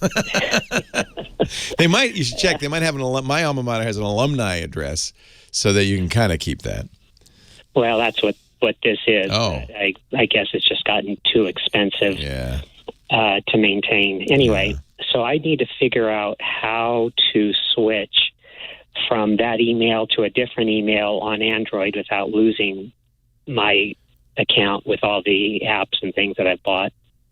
Oh, I see. You're signed up to Android with this alma mater account, this university email address. So your email address is going to change. Oh, that's interesting. Let me just Google this, because the Google account is really tied to your email directly.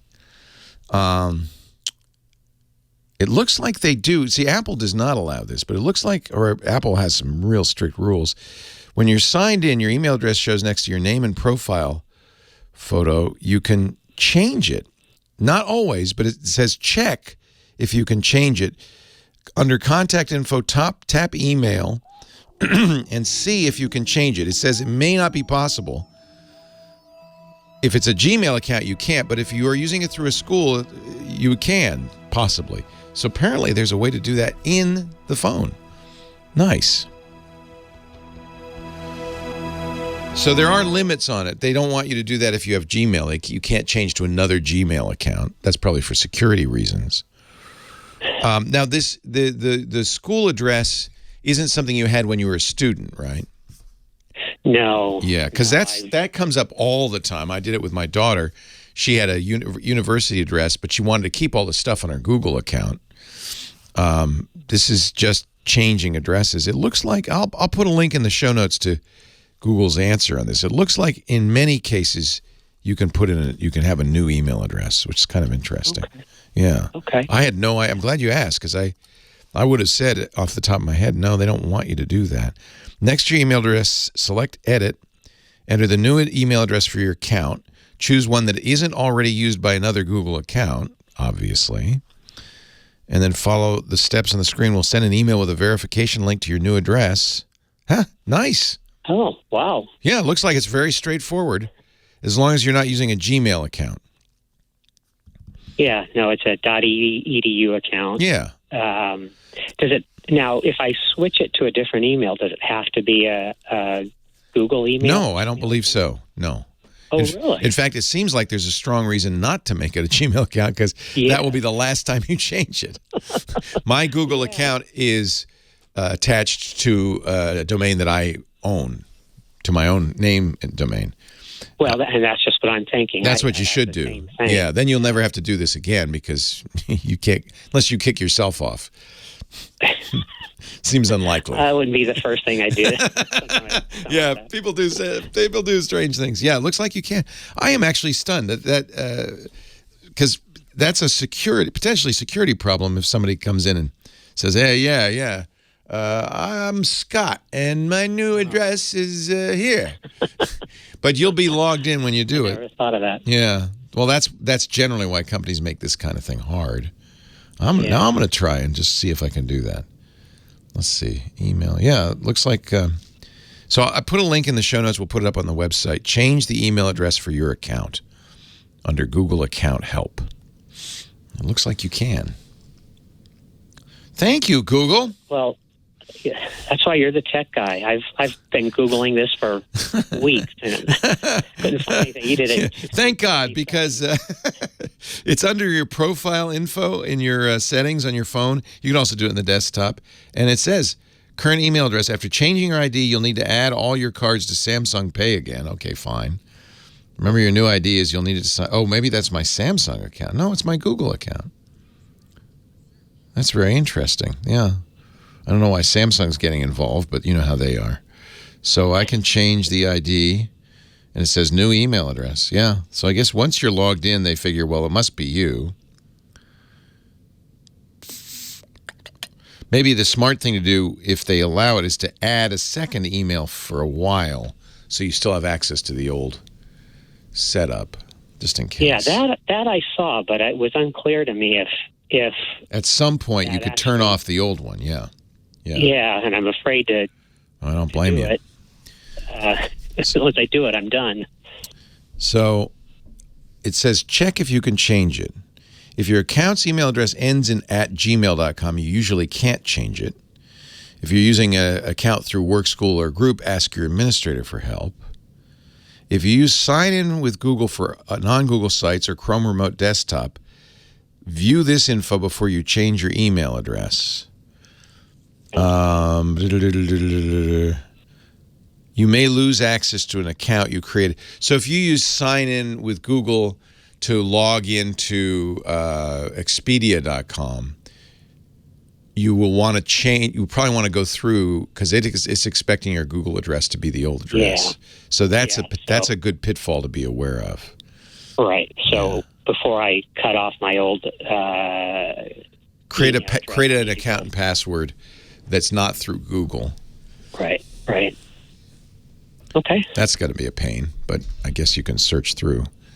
Well, I've got everything set up on LastPass, so yes, I'll just search in there. That's why another reason to use a password manager, because then you can find all of the accounts that are associated with that address. Yeah. Right. Exactly. All right. Good. Okay. If it doesn't work, let me know, Scott, because I'd love to. I put this in my memory bank for future reference. I will call back asking for help again, I'm sure. Beautiful. Thanks, Scott. Thank you. Take care. Bye-bye. You too. Bye. Kind of bummed.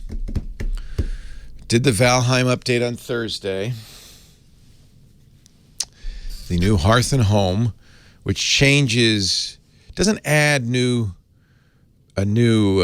region or new bosses, which is too bad because I've been through all the bosses and regions. But it does. Yes, Johnny. What is that in a nice plastic bag? Oh, today's the day, huh? Thank you, sir.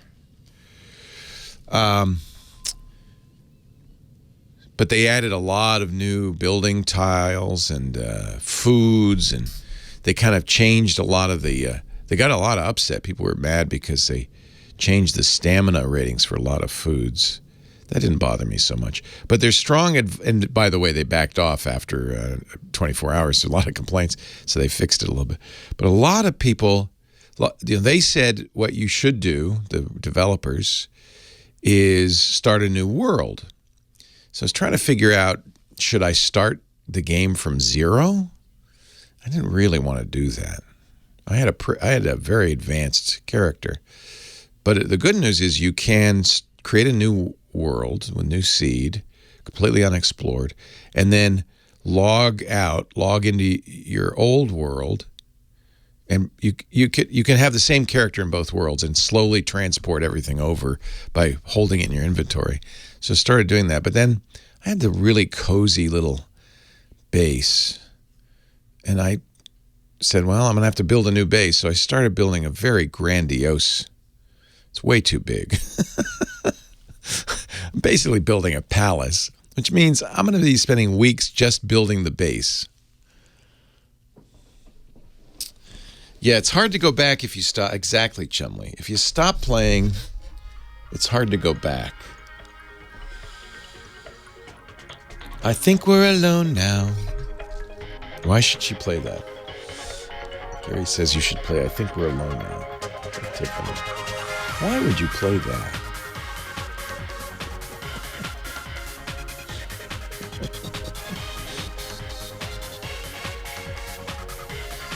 You know she's gonna. Well, hey, how are you today? Leo Laporte here, the tech guy. Time to talk computers, the internet, home theater, digital photography, smartphones, smart watches. 8888 Ask Leo, the phone number 888-827-5536, toll free from anywhere in the U.S. or Canada.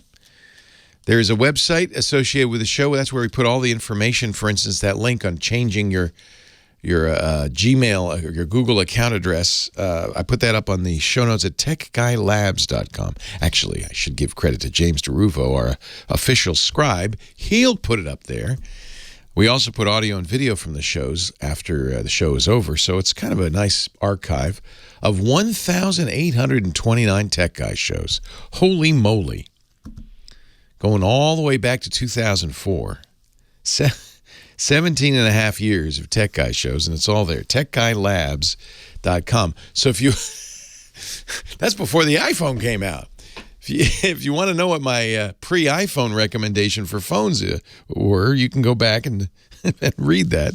I probably was a BlackBerry. 8888 Ask Leo. I'll give you a little bit more up-to-date recommendations today. Eldon is next from Oroville, California. Hello, Eldon. Hello, Leo. Welcome. One of your questions, you had a question last week on gentleman had problems with seeing file sharing between programs. Yes. Okay, Windows snuck a problem in, which I don't think a lot of people caught it, but it came out with 20H1. When they did the updates, they shut off file sharing automatically. As they should, because it's a security problem. They also deprecated, I don't know if they did it on H1, but they deprecated the earliest SMB. I think 1.2 was deprecated. So you have to go to version 2 and version 3, and they turned off file sharing. So maybe it just got turned off, and that's why you couldn't see it. That's a great tip. Because it's under Windows features. Yes. Go and turn it on. Yeah. That Windows features is a great little control panel. I don't think people really know about it. And probably for most people, it'd be safer not to. Yeah, for some people. Yeah, I used to be an ISP technician. Aha. I really don't want them playing around. Yeah, because it's a long checkbox of all sorts of stuff, most of which you go, what's that do? What's that do? You don't want to know. It's the old style control panel. Can you see it in the control panel, or do you have to open it by hand? I can't remember. You can get through the control panel, but it's better off just down in the search window, just type in Windows.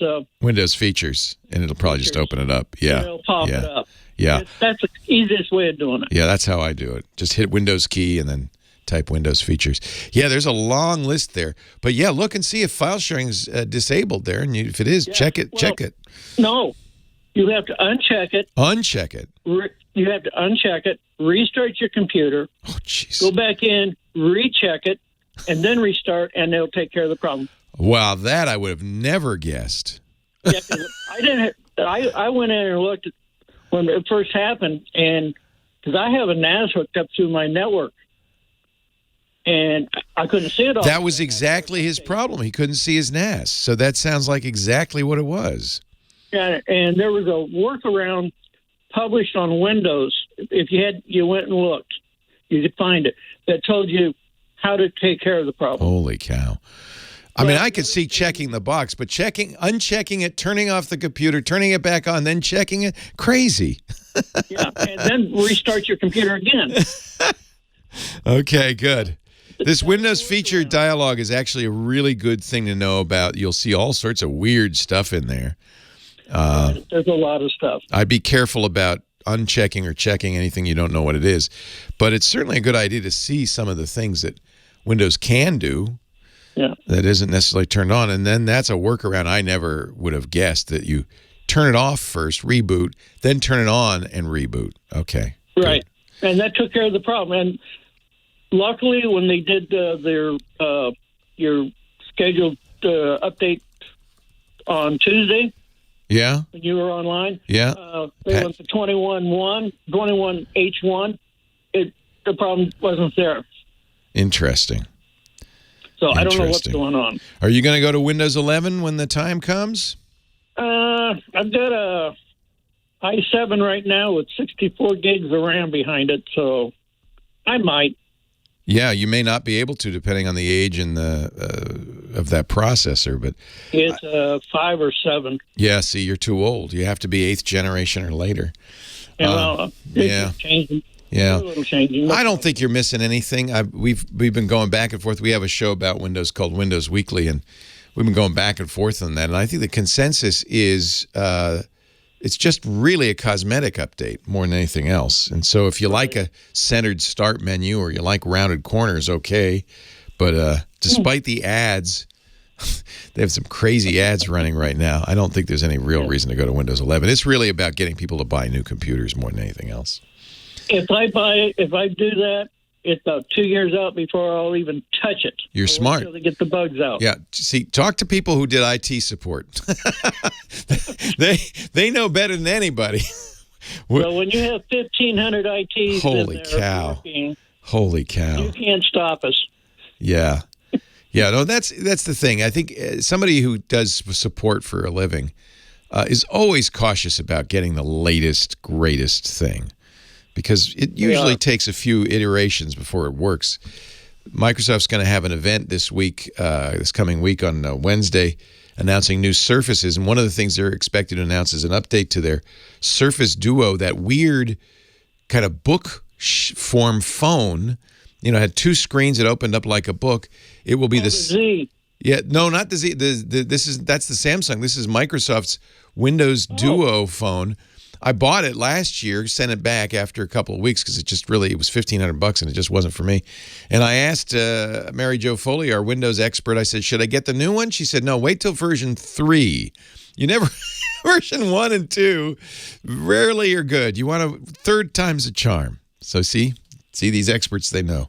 Eldon, thank you for calling in. I'm going to add that to the show notes. So and one other thing. Yes, sir. I'd like to apologize for something I said to you a couple of years ago. I didn't mean to embarrass you. What'd you say to me? Well, now you're going to say it again and embarrass me again, huh? No, you picked it up, I think. Understand it. But people that are looking at getting into the field, yes, tell them that if you go and do the research, look at what is being done for getting in. One of the programs that you should learn is Python. I agree. I love Python. Great language and very useful in a lot of for a lot of automation tasks and so forth. Yeah, and it's a stepping stone up. Yeah, I agree. It's a great starting language. In fact, I was mentoring a high school senior in his coding class, and we got him started on Python because it's a great way to learn. Although I am a big fan, and you're going to laugh at me, Eldon, I'm a big fan of an older language. And languages as old as I am, not Fortran, the second oldest language, Lisp. Eldon goes, I may have heard you talking about that on Screensavers or on Call for Help. I love Lisp. I do. It's kind of funky, but I love it. Eldon, a pleasure talking to you. Thank you. It's great to have experts in the audience. Anytime you hear me say something and you say, oh, I got a better way or whatever, just please never hesitate to call. It's nice to know you. Thank you, Eldon. I appreciate it. Oh, hello, Dickie D. Why do you call in so early? Got nothing else to do, I guess. I have my carton cutters. Oh, very good. Very good. I'm ready to do a demo. I like to listen to what callers say before I go on. Are you taking over the show for me? That could not happen. Trust me. I'm tired. But I was just thinking, I have Carbonite, I have iDrive. You got them all. I have so many copies, I have nothing original anymore. It's all backups all the time. It's all backups. I stayed up all night on Thursday night playing that stupid game. I'm still paying for it.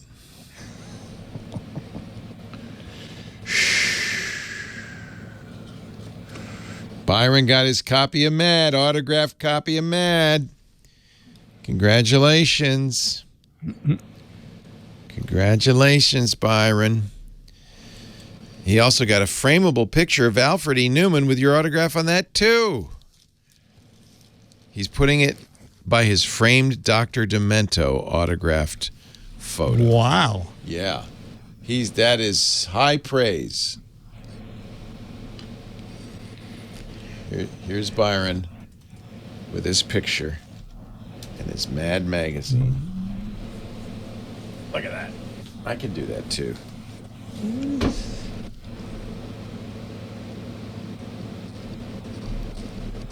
Me or Byron?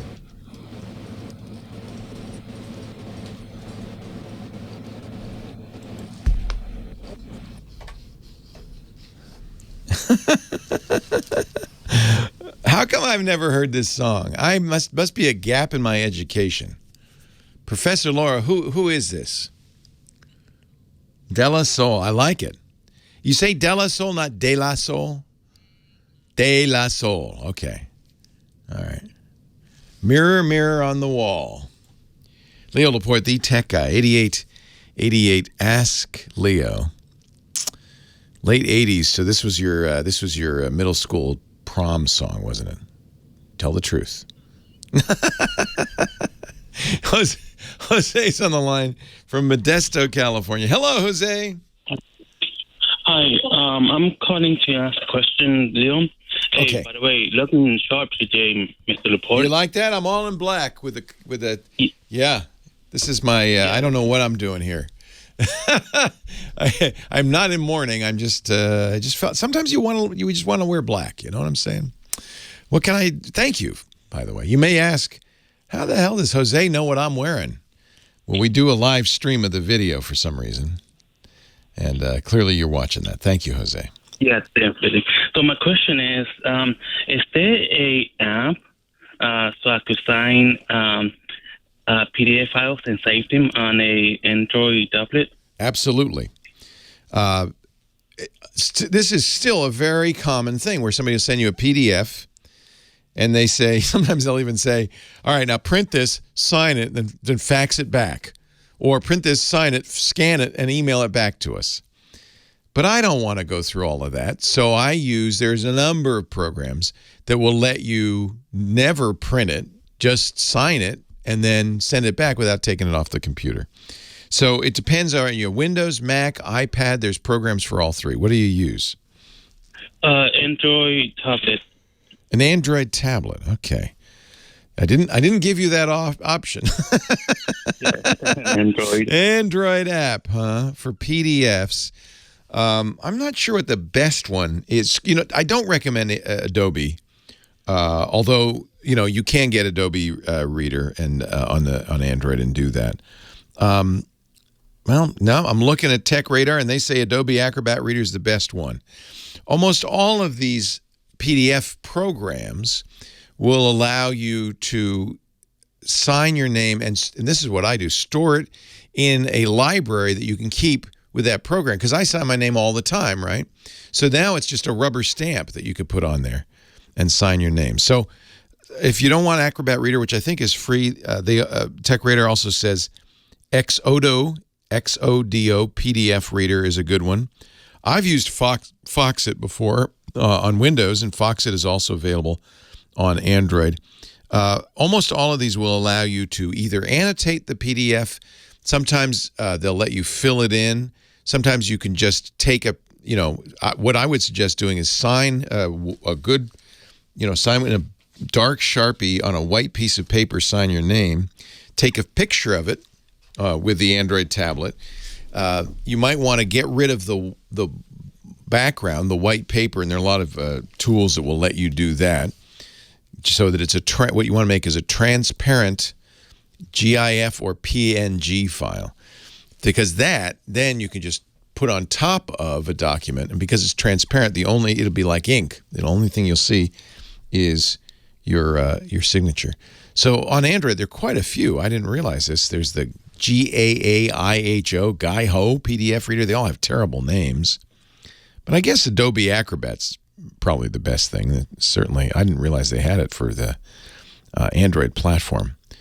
So Acrobat Reader, the best overall PDF reader. It does have annotation tools. I don't know if it has the library feature, but most do. Commercial extensions aren't such a good value. Yeah, I would just use the free app. Try that at first. And worst case, you just open up an annotation field and sign your name and paste that on top of the signature form. I do that all the time on a Mac with a PDF Pen, which is a great little feature-rich PDF editor and reader. And you don't really need a reader so much these days, right? Because most browsers will read PDFs on Windows, Mac, I bet even on Android. So you don't need to just look at it. But if you want to annotate it, modify it, fill out a form, or sign it, which is what you want to do, you might need something with a little more oomph. You might need a standalone PDF program. But in PDF Pen Pro on the Macintosh, there's a library that you could put images. I have my initials. I actually have my wife's, don't tell her, I have my wife's signature and initials. So that way, if we get documents via PDF, it's very easy to stamp our names in the right places and mail it off. The better way long-term to do this, unfortunately, it doesn't seem to have quite caught on yet, but there are legal digital signature technologies. DocuSign's the best known, but Adobe even has one of their own as well. That will do it a little bit more reliably. They'll verify your identity. You're not actually signing it as you would with ink and paper. You kind of click on it and verify that this is my signature, and it puts kind of a dummy signature in there. But that's actually better because they've verified your identity. It's legally binding. And so these electronic signatures, increasingly, I think you're going to start seeing this. It's so much better, if you think about it, than the notion of, I'm going to send you a document, print it, sign it, and then fax it back to me. I don't know how that proves your identity. That's ridiculous. So I'm a big fan of Adobe Sign, DocuSign. There are quite a few of these e-signature. And the courts and laws have, basically support this as a way of doing it. I think it's a good solution. But there are lots of, nowadays, frankly. So I guess because they're cheap, I don't know. But realtors, banks, a lot of people, they just say, print it out, sign it, and fax it back to us. Whenever I get a document like that, and that's more often than not, I'll just use the PDF reader. Windows has a lot of them. Foxit's very good on Windows. Qt FTP, or Qt PDF, I should say. There are a lot of them. I wish electronic signatures would catch on. I thought this would be, by now, this would be, just completely dominant e-signing. It's just better because you have a verified signature. It's a real, it really identifies your who you are. It's standardized. NIST standardizes this, the National Institute of Standards and Technology. And I believe, it's upheld in courts and so forth. It's a better way to do it. Oh, got to take a break. Leo Laporte, the tech guy. More calls coming up right after this.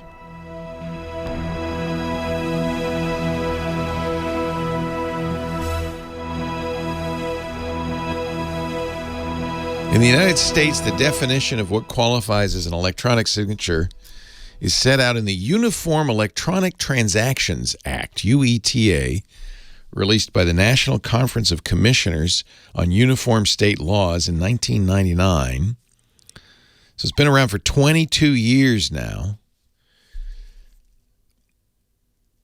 This is interesting. Under the UETA, an electronic signature could be an electronic sound, symbol, process attached to or logically associated with a record and executed or adopted by a person with the intent to sign the record. So in other words, it's not your signature. It's just your mark, in effect.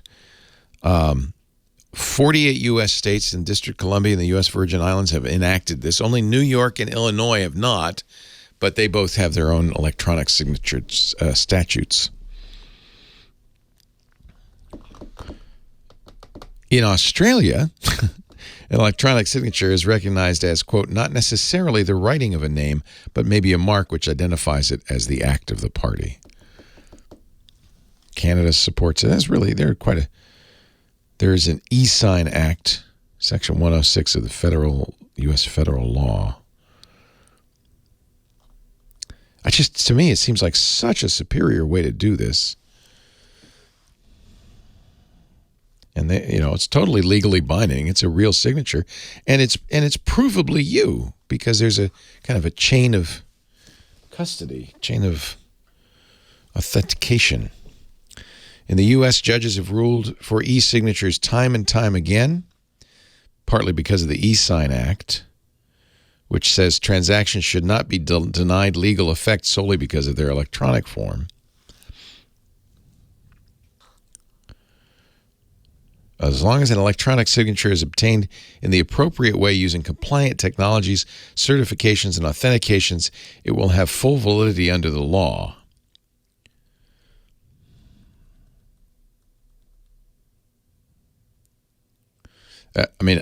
You could probably do it yourself, but I think it's why it's best to go with something like Adobe Sign or DocuSign.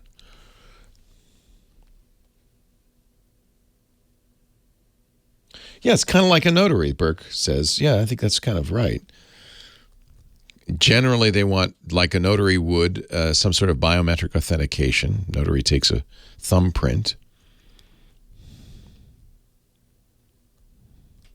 Just, we have the means, we have the technology, we have the law, but I think, gosh, if I were a bank, I would insist on it, but I think maybe it's too complicated. I don't know. It assumes the ownership of a digital device, I guess.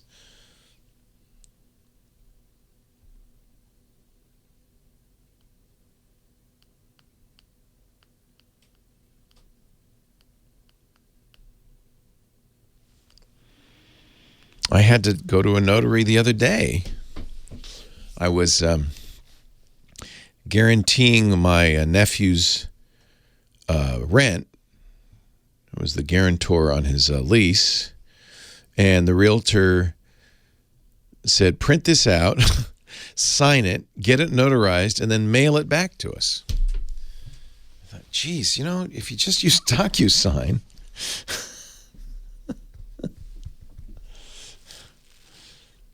That's exactly what I did. I sent them this picture.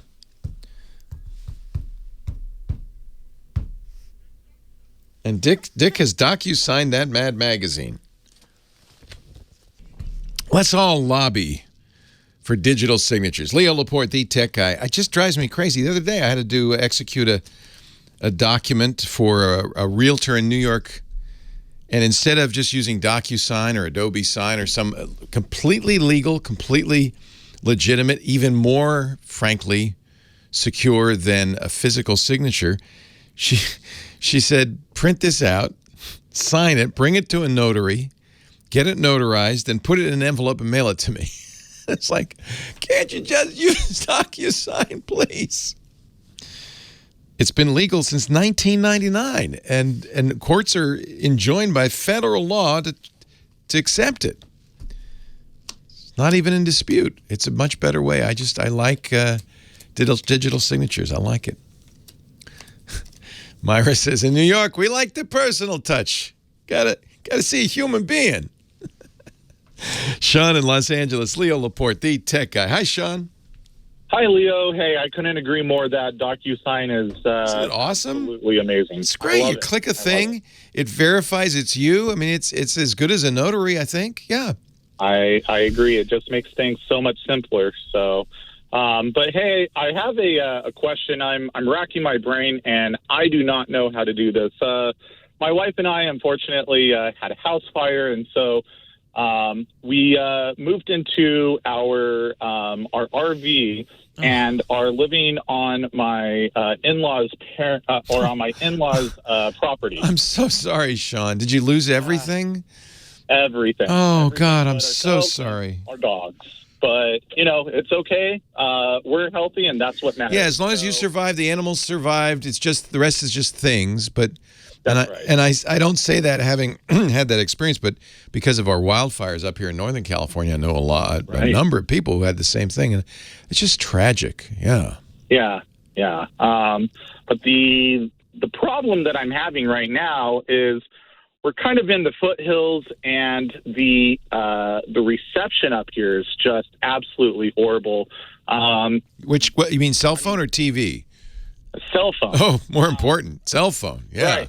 I called my cell phone provider, and they did a diagnostic. They looked into the area and all of that, and they say that I'm in the prime area. Well, they're wrong. They're wrong. They're wrong. So, I'm trying to find a way. I don't know if, for instance, with a Wi-Fi booster, it'll help. Yeah, so that's. Do they have anything like that? Yeah, it's called the technical term is a femto, FEMTO cell, and then different depending on what your cell phone carrier calls it. They all have different names. Who's your cell phone carrier? AT&T. So they sell, as everybody does. They call it a microcell. Essentially a unit that plugs into the Wi-Fi, not Wi-Fi, internet. So do you have good internet there? No. You're really out of luck. I'm going to use my phone as a... no, because that's the problem, because your phone... Yeah. But that's the problem. So is your data on the phone good, just not phone calls? No, my phone calls are better than data. That's why the phone... Okay, that's why AT&T said you're in a prime area. You're in a prime area for voice, but that doesn't guarantee that you're in a prime area for data. Right. So the problem is not that your cell phone doesn't work as a phone. It's that you want better data.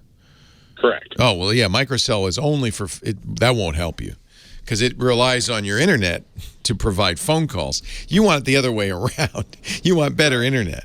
So, yeah, you're very limited in this country, which is puzzling since we invented the freaking thing.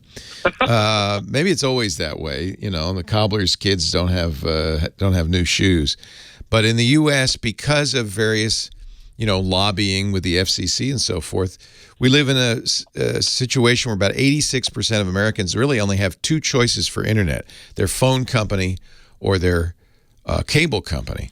Now, I guess now we have to add the mobile carriers because mobile data has gotten better and better. In fact, in some cases, better than landline. But if you're in an area, so you're in an RV, you can't tap into the in-laws' internet, I take it. Their Wi-Fi or their internet is satellite, and it is worse than it's the worst of all. Yeah. And that's, by the way, why they have satellite. Now we've answered the question.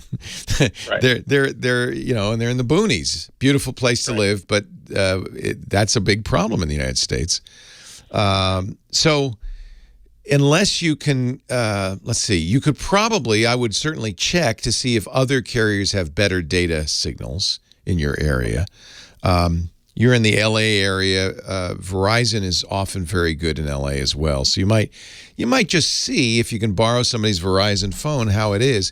If it's okay, then you can get all the companies, including for AT&T and Verizon, will sell something that is essentially a Wi-Fi access point, but instead of connecting to the wall, it connects to the cell towers and gives you Wi-Fi throughout the RV.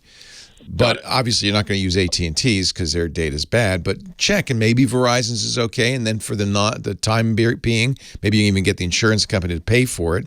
You can have a little. I call them MiFis.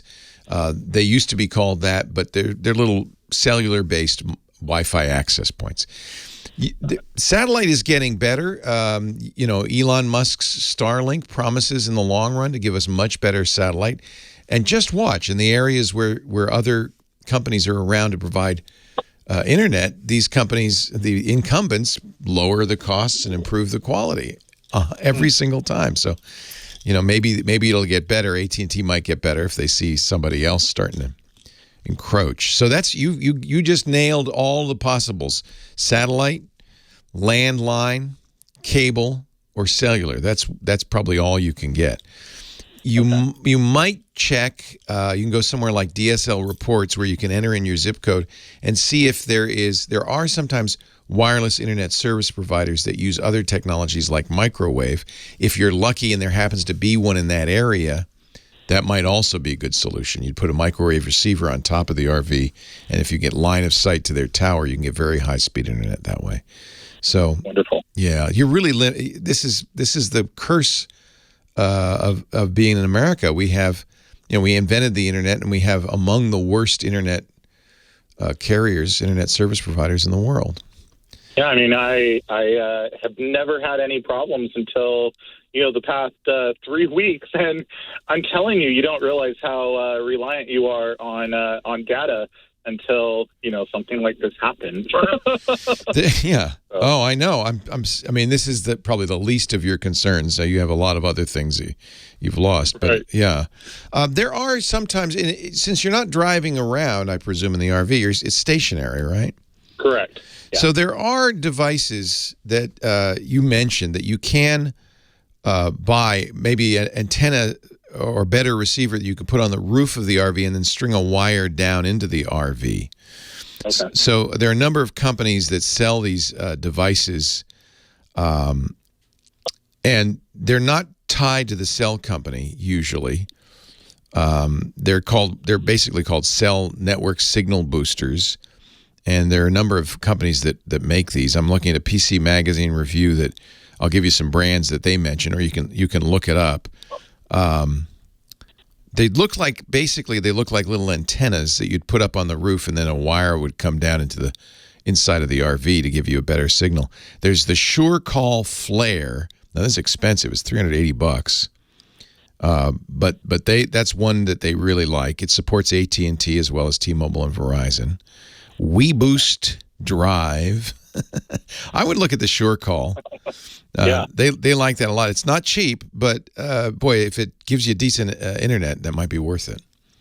Well, especially right now, since I'm working from home, I mean, I need something, and it's going to, a free Wi-Fi, which, that's a compromise right there. I don't want to, I don't blame you. I don't blame you. So. I'll put a link in the show notes, techguylabs.com, to this PC Magazine rundown. It's from this year of all their favorites. Leo Laporte. Thank you. The Tech Guy. Thank you.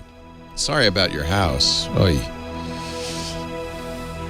God, that's just terrible. So the big four are Selfie, High Boost, SureCall, and WeBoost. These are all 4 FCC certified. They say, stick with the boosters from the big four, says PC Magazine. Putting it up on the top of the RV might help a lot. And then so what it has a little thing that with a magnet, or you can attach the top of the RV, and then a wire comes off of it into the inside of the RV. This is actually a really good article because it talks about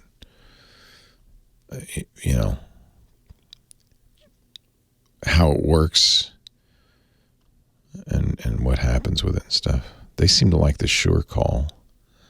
WeBoost is for in-car, but they do have a WeBoost home studio, 2-piece booster with particularly small low-key indoor emitter, directional antenna mounted on a pole or roof outside to capture the best possible signal. Yeah, this seems like a good solution. I remember I've told this story before. There's a guy in Petaluma. He's one of those third-party cell phone he sells cell phones from all of them. Moved into a new. I used to go to the guy all the time. I like him a lot. He's knowledgeable.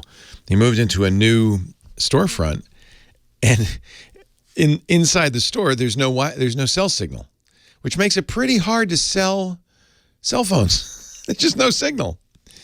So he ended up doing exactly this. I don't remember. It wasn't one of those 4, but he ended up putting an antenna out in front of the store where the signal's fine, running a wire back, and then you got a little emitter inside the store. We haven't come close, thank God, Archandra. The closest fires were about 8 miles away a couple of years ago, but we live in constant fear. We pray nothing bad will happen.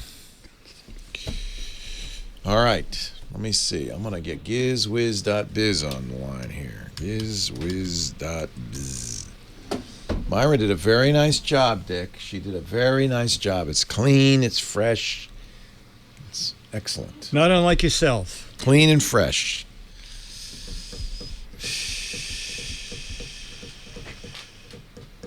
Leo Laporte, the tech guy.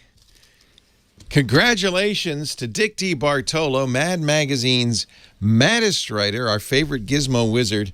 16 years? 16 years doing the GizWiz show. That is... Yeah, can you believe it? That is kind of stunning.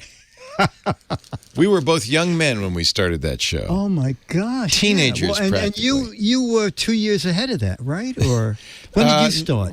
I think the GizWiz was something like our 4th podcast. So it was really... The first podcast I did on the TWiT network, which is our podcast network, This Week in Tech, was April 2005. So it was 16 years back in April. We must have started that fall. So I think because we did this, we did TWiT Security Now. Maybe we did the show with when you Amber. and I met, you said I have a monthly show, I have a weekly show, but I don't have a daily show. I want to have a daily show. Boy, was I dumb. I'm not working hard enough, Dick. I got to do more. I could have just, honestly, I could have just been doing this radio show for 16 years, 17 now, and had the week off. But no. I thought, I got Monday through Friday. Let's start a network. For a while there, I was doing seven days a week. I know. Anyway, we love the GizWiz. It went independent about 300 episodes ago. Yeah, something like that. Yeah. And 308, I think. Dick does it still with OMG Chad, who also was part of our TWiT network for many years. But as with most spinning bodies, people go flying off into space every once in a while. Anyway, Dick joins us every week to talk about gizmos and gadgets and so forth. And you've got one this week that you sent me, and I'm thrilled. Go ahead and tell us about this. Yeah, okay. So box cutters I find threatening because I'm always afraid you're going to someone's going to put it away and not retract the blade all the way in. It's like having a little razor blade in your drawer. Yes, exactly. So I read about this little device called Slice, which is ceramic. Not the best name. No, I agree with you. What a strange name. Is it safer, though? You know what, Leo? You have yours open. I'm going to open mine now. I do. I have mine. What I like very much about it is that I thought, well, you need to have one of these in order to get it out of the pack. But it's very clever. If you bend the pack at the middle, it'll snap open. It's there's very a little clever. perforation there. Yes, exactly. Always the problem with a package opener is how do you open the package it came in? Yes, exactly. The first one, yeah. So this is a ceramic blade, not metal. And you know what? It doesn't feel too sharp to the touch. No. It's pointy. Leo, it doesn't. Exactly. And in the video, actually, I'll just do it on my wrist just for the people who are watching TWiT Live. No. So I'm sure they don't recommend this, but it cuts through plastic, soft plastic. It doesn't. Does it cut through those blister packs? I hate those. Yes. It does. Yes, it does. Interesting. And the company says it'll stay sharp 11 times longer than a metal blade. It's ceramic. It can't rust. And they said there's a little video on Amazon. I'm going to compare this with my box cutter, which is this thing. Oh, yeah, that's a sharp razor. You could shave with that. Absolutely. And absolutely. and it's bigger too. This is smaller, and you don't have to replace the blade or anything. No, and it's a double blade. Pull that all the way out. The other way? Push it through. Oh. Yeah. There you go. And you open that up, and then you can flip it over, and now you have a second blade, and each one will last 11 times longer than a metal blade. And, of course, it can't rust because it's ceramic. And, it really isn't very sharp. I mean, if you worked at it, you could cut yourself with it, but it's not like a metal blade by any means. No. But if you put that back in there, you can slice the plastic on that box that the slice came in. I think it's really unique, and I like it. As GizWhizzes, we open a lot of boxes. Everything comes in a box these days. It also has a nice retractable holder that is very handy. The holder itself is metal. I like this a lot, and since I want to have them everywhere, I ended up buying a dozen. Whoa! Okay? How much are they? They're $10. Oh, they're not expensive. No. And a dozen was $94, so it came to roughly $8 each. You got box cutters everywhere in the house. Everywhere, and Dennis said, "Can you get a couple for me?" Of course, he wanted some. This is cool. Look at that. There's some example videos on Dick's website. Are you ordering another coffee maker? How many coffee? Yes. Holy cow. I have so many coffee makers. Well, at least you have a box you can open with the carton cutter with the slice. Yes. Look at that. It does. You know what I have to say? This This is a public service you're doing here, because I'm always very nervous about the razor blades that come in box cutters. This is so much nicer.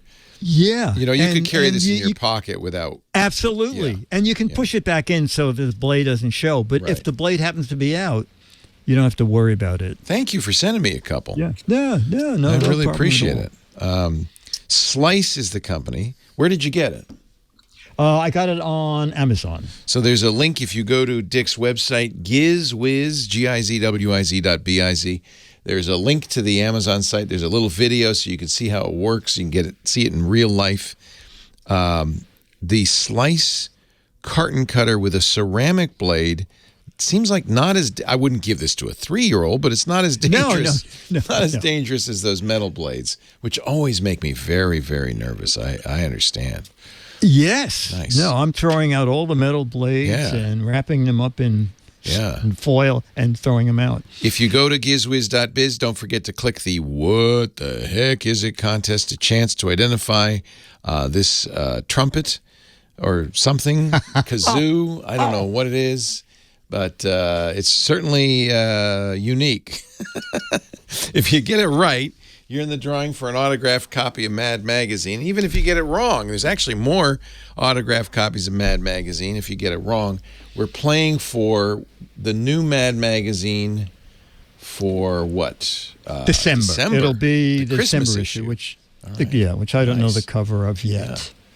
Yeah. But Dick is in every one of these, right? You're still in every issue. Yeah. They haven't left you behind. Good. Go to GizWhiz, GIZWIZ.biz. And if you want to celebrate 16 years of crappy gadgets, you can do that at GizWhiz.tv. It's actually a really fun ad. A really fun show. I wonder, can I shave with this? It would take you forever. It's just a little... Yeah, it would. It would, yeah. It's tiny. Thank you, Dickie D. Okay, buddy. See you next week. GizWhiz.biz. And thanks for sending me the slice. I appreciate it. You're welcome. Thanks to, of course, Professor Laura. I call her that. Somebody said, why do you call her Professor Laura? Because she's our musical director. And traditionally, you call the conductor of the orchestra Professor. Plus, she's got long hair and she's wearing a gown. So I figure Professor Laura, she's the one who chooses all the music for the show. Thank you, Laura. Thanks to Kim Schaffer, our phone angel, for answering your call, getting you on the air. And most of all, thanks to all of you who listen. That does it for this week. Thank you so much for joining me. I will be back next time. I hope you will too. Leo Laporte, the Tech Guy. Have a great Geek Week. Well, that's it for the Tech Guy Show for today. Thank you so much for being here. And don't forget, TWiT, T-W-I-T. It stands for This Week in Tech, and you'll find it at twit.tv, including the podcasts for this show. We talk about Windows on Windows Weekly, Macintosh on MacBreak Weekly, iPads, iPhones, Apple Watches on iOS Today, security on Security Now. I mean, I can go on and on and on. And, of course, the big show every Sunday afternoon, This Week in Tech. You'll find it all at twit.tv. And I'll be back next week with another great Tech Guys show.